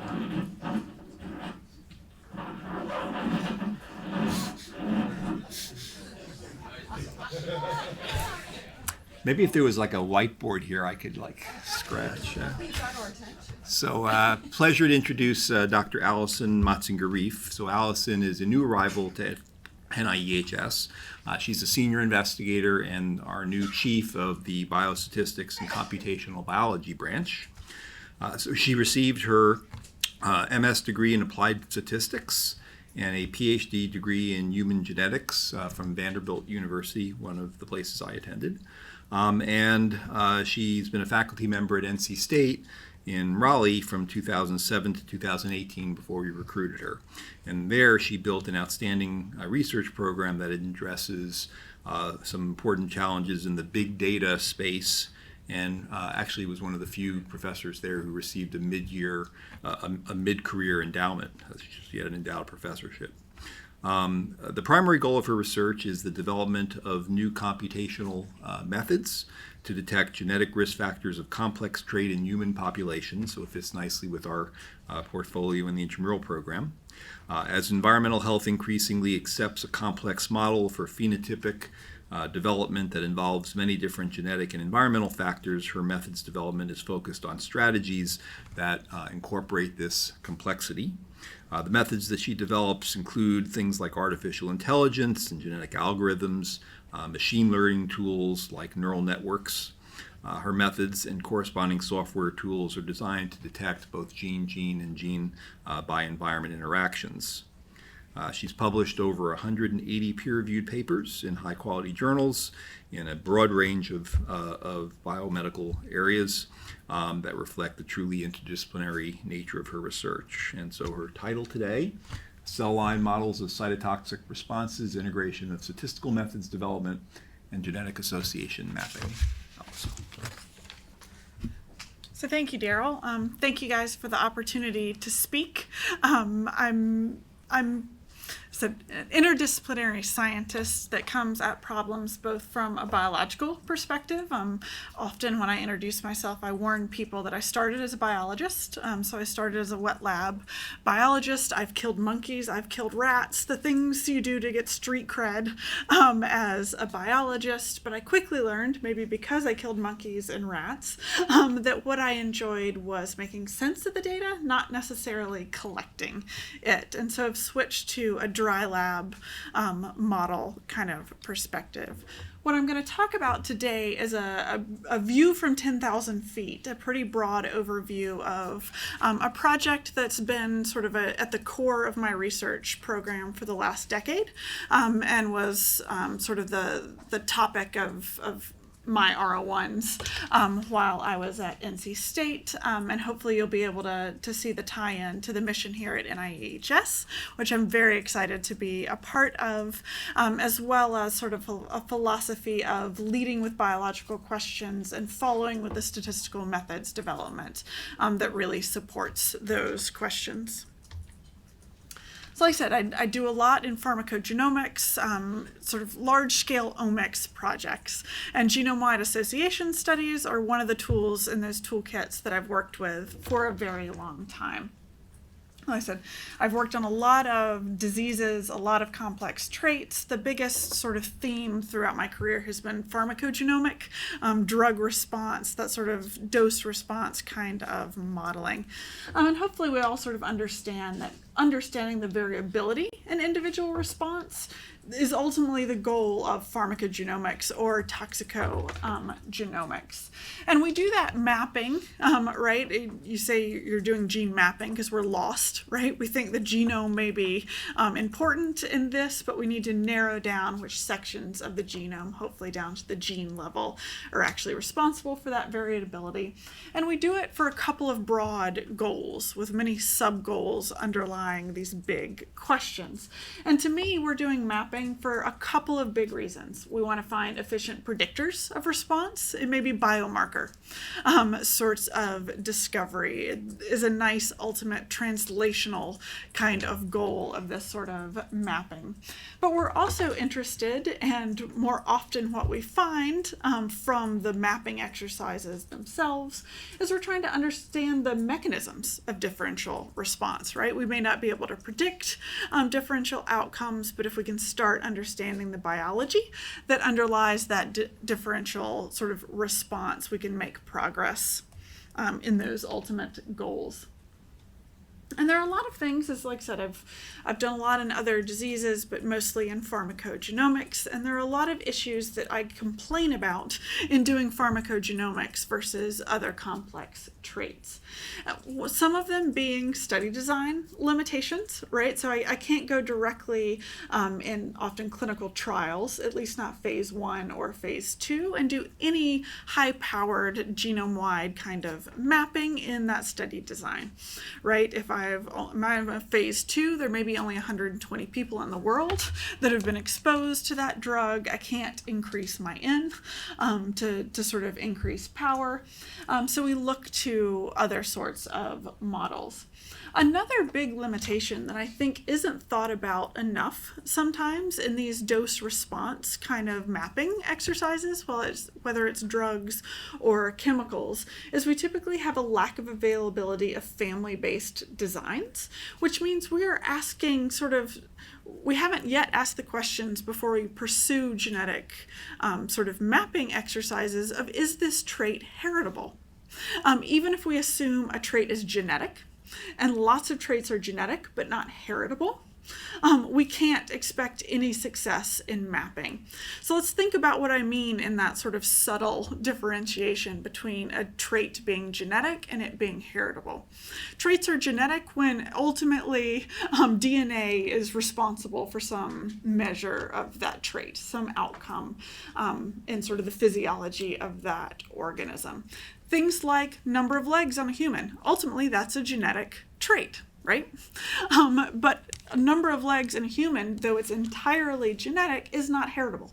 You cannot use association mapping to discover genes that underlie the number of legs in humans because there's not enough variability, right? Heritability is actually the proportion of trait variation that is due to genetic variation. And things like my leg example, there's not enough variation in the population to actually map that. And I think we make a big jump in pharmacogenomics and toxicogenomics, even if we think a trait is genetic. Is it heritable? Is a necessary but not sufficient kind of question to motivate moving further in those designs. Also, right, a classic kind of, I'm a geneticist, so it's really easy to look at. I do genetics and GWAS, I've got a hammer, everything must be a nail, right? So one of the tools that I've used for a long time is assessing sort of dose response in high throughput assays, including lymphoblastoid cell lines, to really understand that model and to be able to do well-powered association and linkage mapping to understand which genes are important in differential response. We've done this, and here I'm speaking for me and a number of collaborators that contribute in this. So we, and I will acknowledge all of them at the end, use Alamar Blue viability assays. It's a pretty blunt force cytotoxic assay, and we do these screens in 6-point dose response curves. in our immortalized lymphoblastoid cell line models.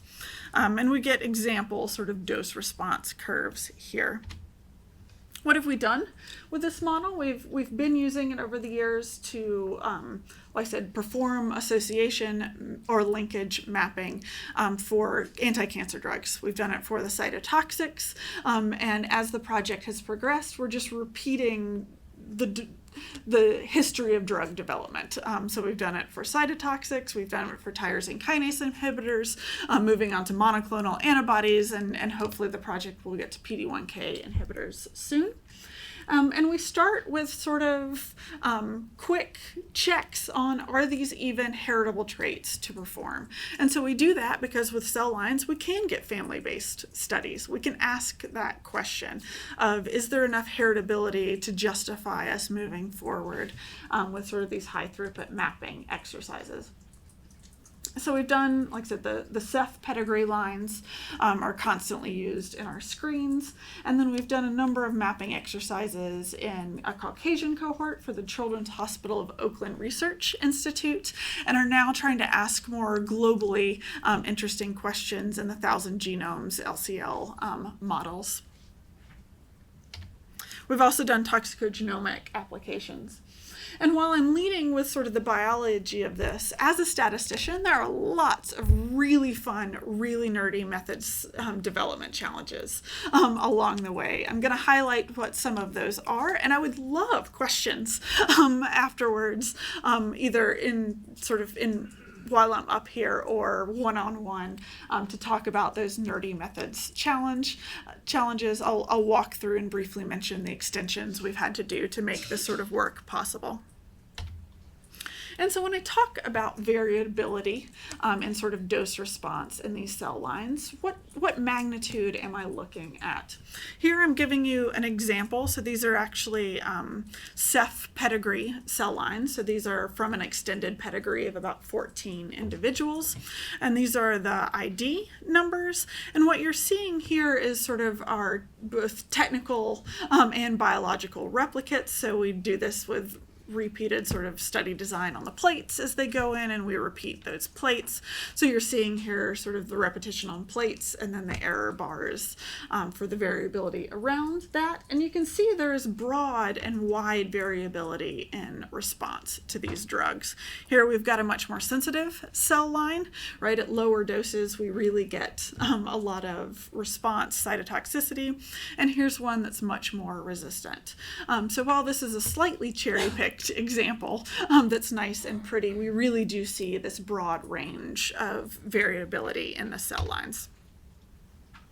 So in thinking about sort of scaling these screens up, and what do we do?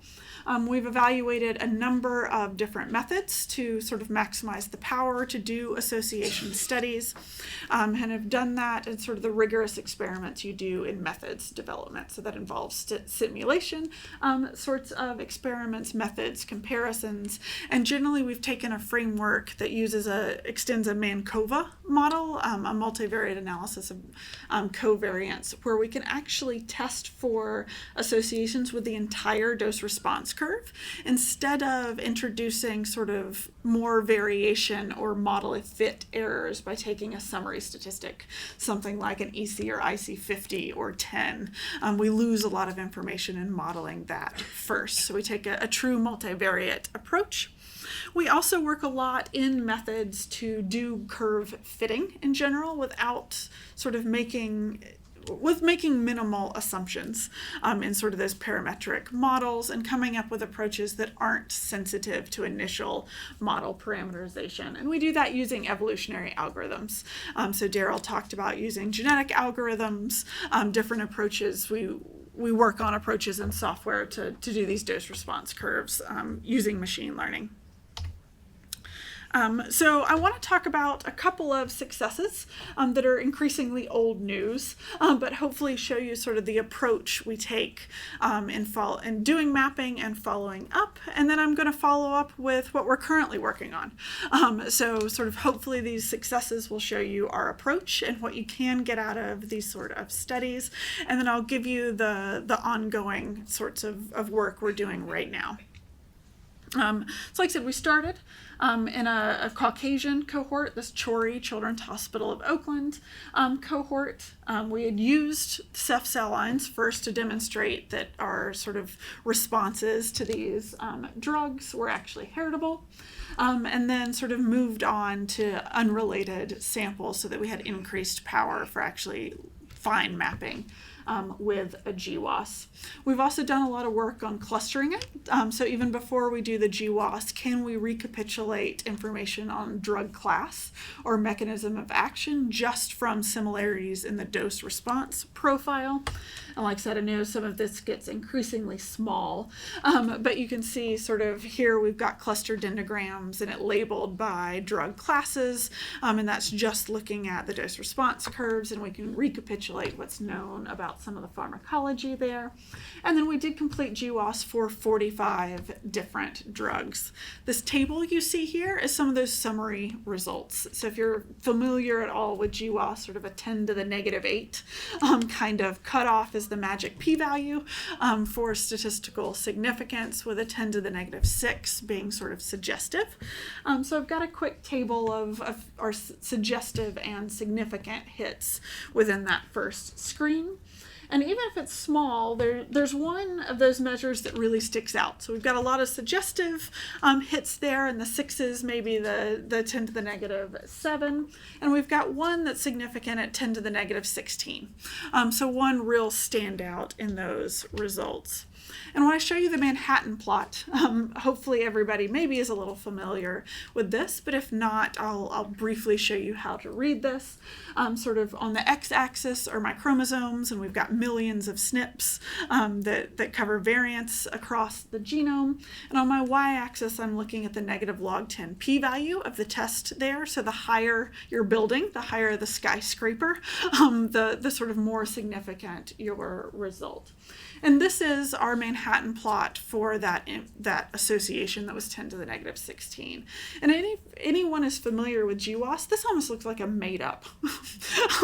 This looks like made up. If I could dream up the results of a GWAS analysis, I wouldn't have even dreamed up something this clean and easy to interpret. And lo and behold, not only is the result highly significant, but it's actually in sort of a known associated gene. So in some ways, I was really, really excited about this result, but we, then comes to find out that sort of it's already known biology. This is great for that first goal of mapping, right? I said we often look for, can we do biomarkers or can we understand the genetics? This sort of motivates moving forward with the biomarker kind of idea. So this peak is right in the middle of MGMT, methylguanine methyltransferase, that's involved in sort of DNA repair. And when we follow up in sort of thinking through the mechanism here, we also see that the expression of MGMT is strongly correlated with our dose response phenotype in the cell lines and in a direction that makes sense. So if MGMT is a repair enzyme, the more repair enzyme you have, the less kill you should expect, right? That repair enzyme is protective of sort of the cytotoxic effects of our anti-cancer drugs. So it makes sense. The previous studies that had shown this association were actually from expression experiments in brain tissue. So that's wonderful to understand the biology, but gene expression in brain is a very poor biomarker source. So since we're seeing that same kind of association in the direction of effect, would SNPs be a much better sort of prognosis tool, biomarker prospect than brain tissue data? And we've partnered with folks at Moffitt Cancer Center. We did one study that was sort of a pilot study. This association with MGMT was in temozolomide response. Temozolomide is most commonly used to treat brain cancers. And unfortunately, Moffitt has one of the largest cohorts of glioma samples in the country. So we've been working with them to try to evaluate its potential as a biomarker. In this first pilot study, we got good survival, good initial results, particularly in sort of the MGMT SNP predicting overall survival in male patients. We didn't see the same association in female patients.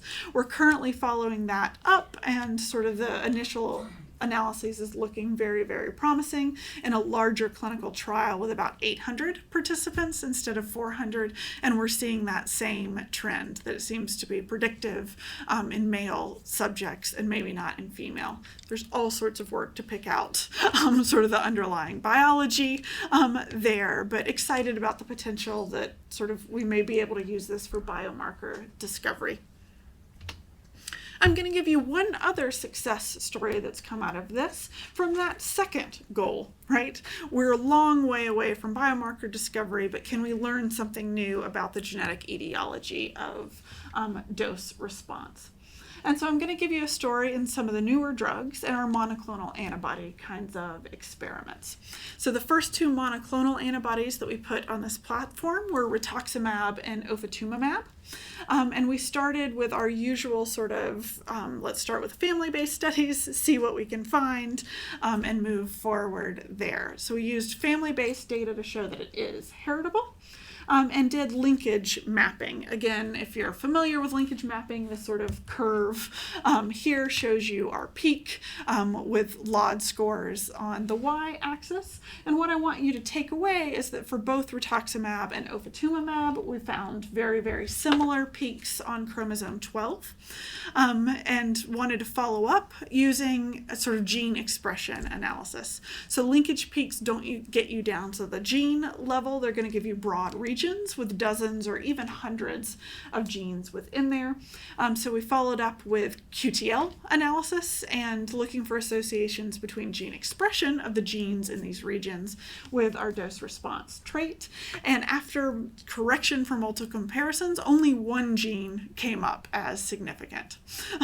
Makes it easy to sort of prioritize what you're going to follow up. And the gene that came up there was CBL-B. It encodes an E3 ubiquitin ligase. We know that it's involved in T cell and B cell receptor downregulation, and it sort of is involved with autoimmunity. But there certainly hasn't been anything out there prior to this study on how CBL-B might connect to anti-CD20 monoclonal antibodies. So we wanted to follow that up. I said rituximab's target is CD20. One of our initial follow-up studies we always do when we find a hit is siRNA knockdowns. So we start with, all right, CBL-B seems to be associated with this response. If we knock that out, does it change, sort of change expression and response? Our first studies were completely null. So we knocked out CBL-B. We were looking at, does a knockout of CBL-B change CD20 expression, since that's our drug target? And the answer was no. Knocking it out didn't change overall expression.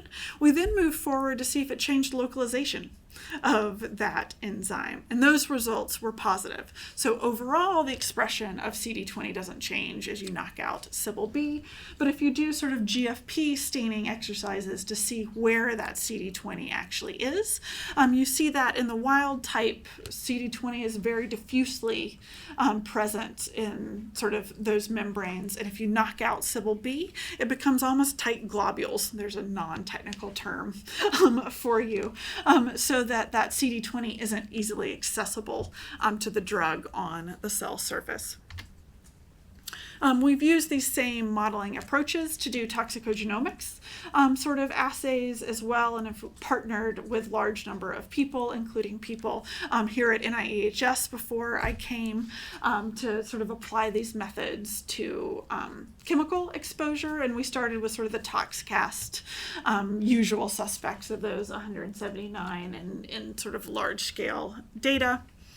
I can give you the takeaway, right? There were all sorts of individual results in GWAS screens of 179 chemicals, but one of the themes that emerged was strong association with the SLC7A11 transport sort of gene was a strong takeaway from that to continue with follow-up. So there's a couple of vignettes of sort of how we approach these problems and things we've recently done. Now I want to skip and give you what we're working on right now. So sort of we're following up, sort of we've done GWAS in that Caucasian cohort. We're now expanding our screens to global populations from the 1,000 genomes cell lines. We've completed those initial screens and we've gotten a number of exciting hits. But we've got to prioritize those hits for functional follow-up. So we looked at across these 44 drugs that we've mapped, are there consistent genes that keep coming up? The answer was yes. We saw a number of sort of consistent signals in 2 genes, in INFAT5 and NQ01. INFAT5's sort of nuclear factor activated T cells. It's a regulator. It's involved in lots of processes, including sort of osmotic stress, cell migration, and cell proliferation. And NQ01 is a quinone hydrogenase. It's induced by oxidative stress and is preferentially expressed in solid tumor lines. So you can easily start making stories of how this might be an important gene. We did some initial sort of experiments with INFAT5, but because it's a transcription factor, we quickly came to the conclusion, at least with the toolkit we have, that understanding how INFAT5 is involved and changes response would be like boiling the ocean. That sort of you knock that down and it dysregulates so many things. We weren't able to tackle it, so we've moved on to sort of NQ01 being the first kind of thing we target for follow-up. Within that follow-up, we're starting to get results, like I said, and here I'm showing you work in progress, and even going to mention a couple of functional experiments that we've gotten the results since I sent the slides to the organizers. So like I said, forgive me that this is very work in process. So NQ1 bioactivates mitomycin C. It regulates reactive oxygen species. And sort of encodes a protein that forms homodimers and reduces quinones to hydroquinones. And the literature is highly conflicting on sort of should that sort of increase cellular proliferation, should that increase death. There's really conflicting information in there, and it seems very context specific. So we've done initial experiments to see, well, in our context of LCLs, what does the effect seem to be? So we've done gene expression sort of analyses on our cell lines that are sensitive to drugs and those that are resistant, and we're actually scaling up these functional experiments to look at all of the drugs that have come up. So here we're looking at gene expression, looking at correlation of the dose response or viability in different measures with gene expression, and see a strong positive correlation there. We've also gotten initial results from knocking out NQ01. It's been a little bit of a technical challenge because NQ01 expression is relatively low in cell lines compared to other model systems, but are starting to get the assays sort of worked out to be able to do that. So we're continuing to follow up NQ01, and we'll see where that story leads. Again, I also work in a lot of omics and sort of methods development. So we also work on approaches and methods to do more integrative kinds of analyses. So I'll talk a little bit about sort of our use of a triangle model to try to identify and narrow down genes. And so we did this. So our triangle model looks at sort of the association with gene expression and dose response, the association of SNP variation and gene expression, and then the SNP relationship to the dose response model to help us narrow things down. We did this for all of the drugs. Again, we start with pretty conservative multiple testing kinds of corrections, and this actually led us to a single gene associated with one drug. So again, we know what to follow up first, right? Here's our one significant signal. So let's start there. And these results were quite intriguing. So for paclitaxel response, we got a strong association in this integrative analysis with RAN BP6. It's a RAN binding There are many of them. This is RAN BP6. There's 1 through 13 or 14 of those RAN binding proteins, and very little is known about this gene. So the part of me that wants to use GWAS to find totally new biology is really excited about this. And in fact, the only paper we could find on the function of RAN BP6 in particular came out late last year. So what's sort of known about it initially is that we know it's a GTP binding protein, but it looks like it promotes mitotic spindle assembly. We can readily make a sort of a story of how that connects to paclitaxel response, since paclitaxel stabilizes the microtubules and sort of prevents disassembly in that meiotic process. So we're following those up with functional experiments. Like I said, this is hot off the presses kinds of things, of working on shRNA knockdown kind of experiments. We're actively looking at tubulin and spindle formation in those knockdowns versus the wild types, using confocal microscopy and doing immunofluorescence assays as well. So that's where we are with that model. Here I'm going to go really briefly because I'm running out of time, and I certainly am always too verbose.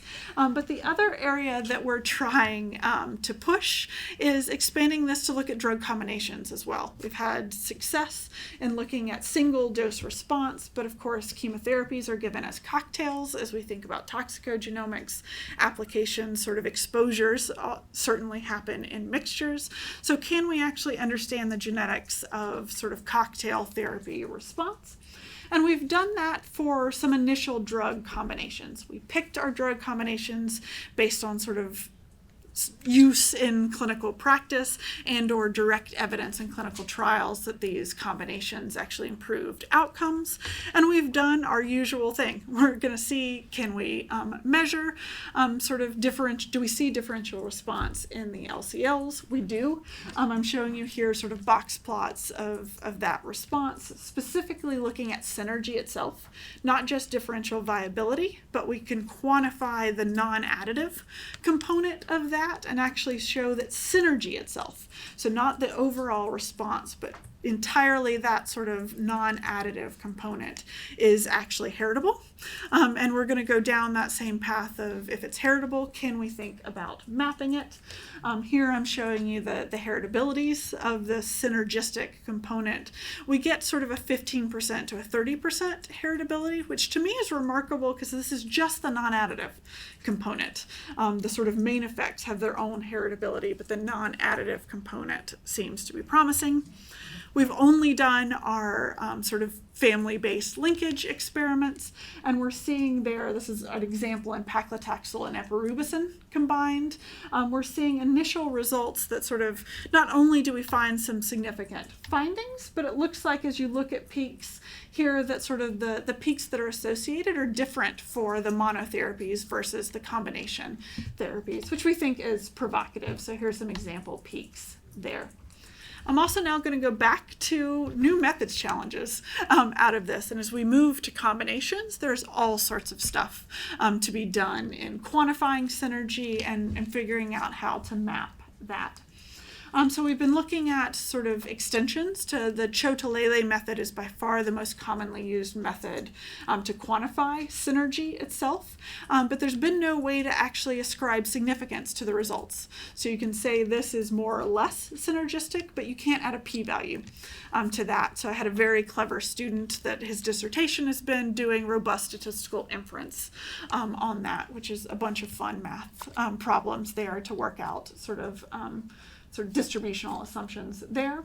We're incorporating our sort of dose response curve fitting with that evolutionary algorithm to more robustly quantify that synergistic sort of component of that. And we're developing extending methods for pathway and gene set analysis to use in this context and in general sort of gene mapping sort of contexts. And like I said, we're working on now doing the GWAS of this, right? We've shown that we can quantify synergy in the LCLs, and to our knowledge, one other group has shown that synergistic sort of responses happen in LCLs, but we're the first to actually quantify it, give it a magnitude so that we can start understanding it more, and we're following up with GWAS studies of those synergistic combinations there. So hopefully I've given you a whirlwind overview of some of the research I've done. It's one vignette. As sort of a methods person, I get to collaborate with people to do metabolomics and proteomics and all sorts of sort of omic models. But wanted to give you a sort of an idea. These in vitro assays have been a major component of my research program so far. And hopefully I've demonstrated, like I said, how my group tackles these problems of sort of integrating interesting biological questions and having those motivate the statistical methods that we actually develop. So we can make sure we're developing methods that are applicable to interesting biological questions. There are all sorts of people that have worked on this project. Oh, I skipped over. All sorts of people that have done this in my time at NC State. A number of very smart graduate students allow me to get up here as any good PI and take credit for what is ultimately their work, and I just get out of their way to complete, as well as my partners at UNC Chapel Hill, where the functional experiments and the cell line assays are actually run, and then partnerships with folks at Moffitt Cancer Center that allow us to sort of go through their Rolodex of clinical trials. They run 400 clinical trials a year out of Moffitt.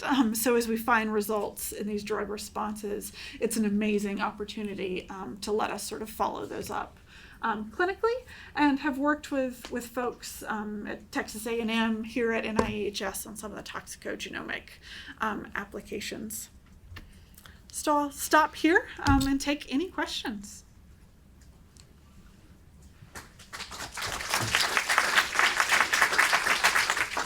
Thanks very much. Okay, Jose.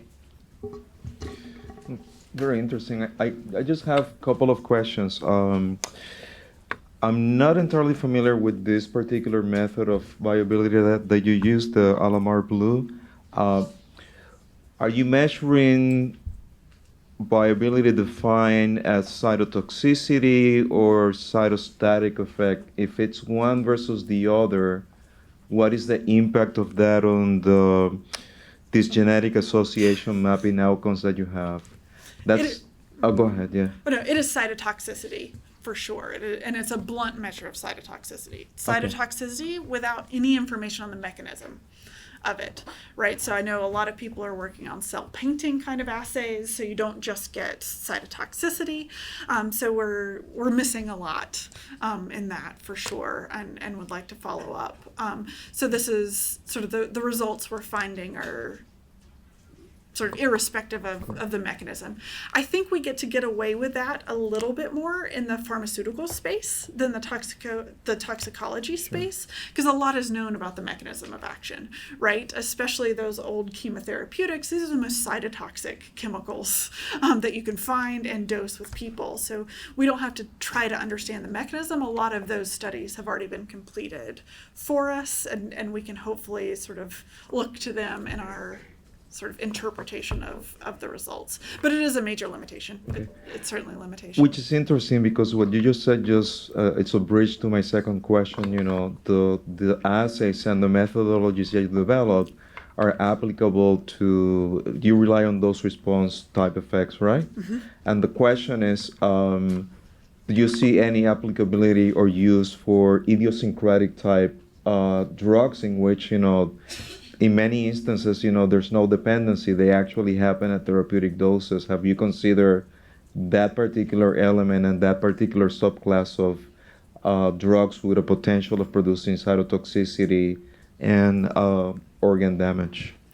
The answer is yes, we've thought about it, but only in a brainstorming kind of way. Like I said, this project had been consistently funded to look at the anti-cancer drug, so we focused on that first. And there have been a lot of technical challenges as we move to newer classes. Like I said, they're really working out up at Chapel Hill how to even do the PD-1K inhibitors in this, so there'd be a lot of challenges there. And we've expanded to simple things of other drugs like acetaminophen. And we see kill in the LCLs at the same doses that we do sort of the anti-cancer drugs. So we have flippantly thought about it, and I think it would be a wonderful next direction for this, but haven't done anything about it. is Yeah, I the think it will honest be answer. interesting if you consider adding some ideally drugs into your system and see what type of outcome you get out of that. So. Okay, thank you. Patrick, I think you had your hand up. So the future of this in terms of validation phase would be the employment of organoids, right? From normal individuals as well as from tumors. The tumor is incredibly heterogeneous. Okay, for this to actually mean something in terms of therapy development, especially the combination therapy, that's what we're doing in collaboration with colleagues at Dana-Farber, in collaboration with an ovarian cancer surgeon. So we make short-term organoid and test PARP inhibitors together with cisplatin and so on. You can also look at drug-resistant mechanism that way. Yep. Well, and I'll just, I know that wasn't a question, but I'll follow up in extending thoughts on that. These are LCLs. We hypothesize that they're a better representation of the host genome than the cancer genome. I haven't shown any results, but all of our functional stuff we also test on cancer cell lines, where you get to more complex sorts of resistance and sort of the interaction of the host and the tumor genome is also fascinating. But we're going to focus on the interaction of the combos before we get to the interaction of other things. But it's a wonderful point, and I appreciate you reinforcing some of those next steps. Thanks, Shikmei, and then Terry. So thank you for this wonderful talk. So the follow up with Patrick's question is that right now we have a lot of parallel clinical trials testing drugs from a single patient. Really, what kind of clinical trials? They are called like preclinical trials. Yeah. So you basically have one patient samples, you put it in multiple setting, and then you do clinical trial. You're basically testing in parallel until you find so you're trying to figure out like how to battle later on drug resistance that comes along, right? So how would this line of study that you're doing advance that particular more practical approaches that people are doing right now? Yeah, so what advantage do your system have? So some of the advantage is sort of where I hope this could contribute then to something like that precision medicine where people take a patient sample and try to understand that is that second goal of association mapping.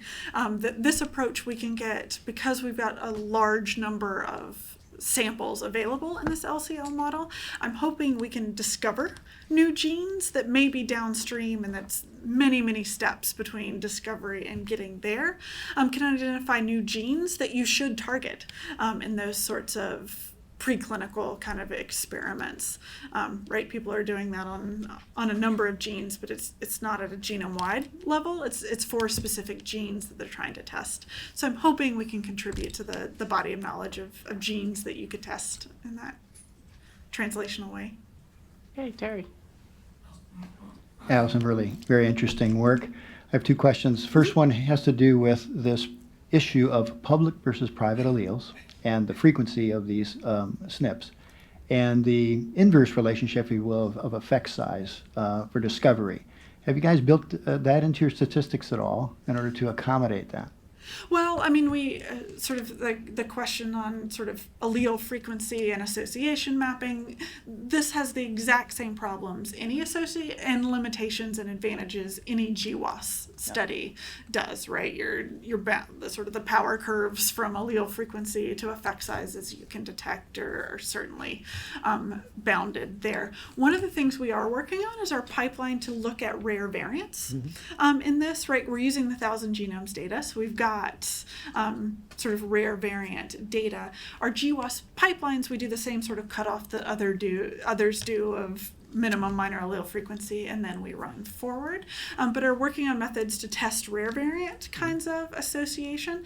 Especially interested in this context, some of our first questions are going to be in how much of that heritability is explained by rare variants versus common variants as sort of a motivation there. So rare variants is one of our next questions But yeah, we've got all the limitations of any GWAS. Okay, great. The second question had to do with, there's sometimes concerns about LCLs not being metabolically competent with respect to, for instance, the hepatocytes and so cytochromes, all forth. Yeah, of yeah. them. And I know that there is work out there that shows you can de-differentiate those to iPSCs and then re-differentiate them. Have you guys given thought to doing that? No, we haven't. That's a great suggestion. Thank you. All right.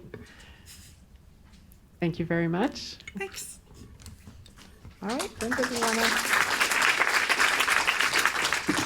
Well, it looks like it's been a fabulous afternoon. I certainly enjoyed what I was here for, and I look forward to seeing all of you tomorrow morning, bright and early. I think we start at 8:30, and I intend to be here, so see you then. Thank you.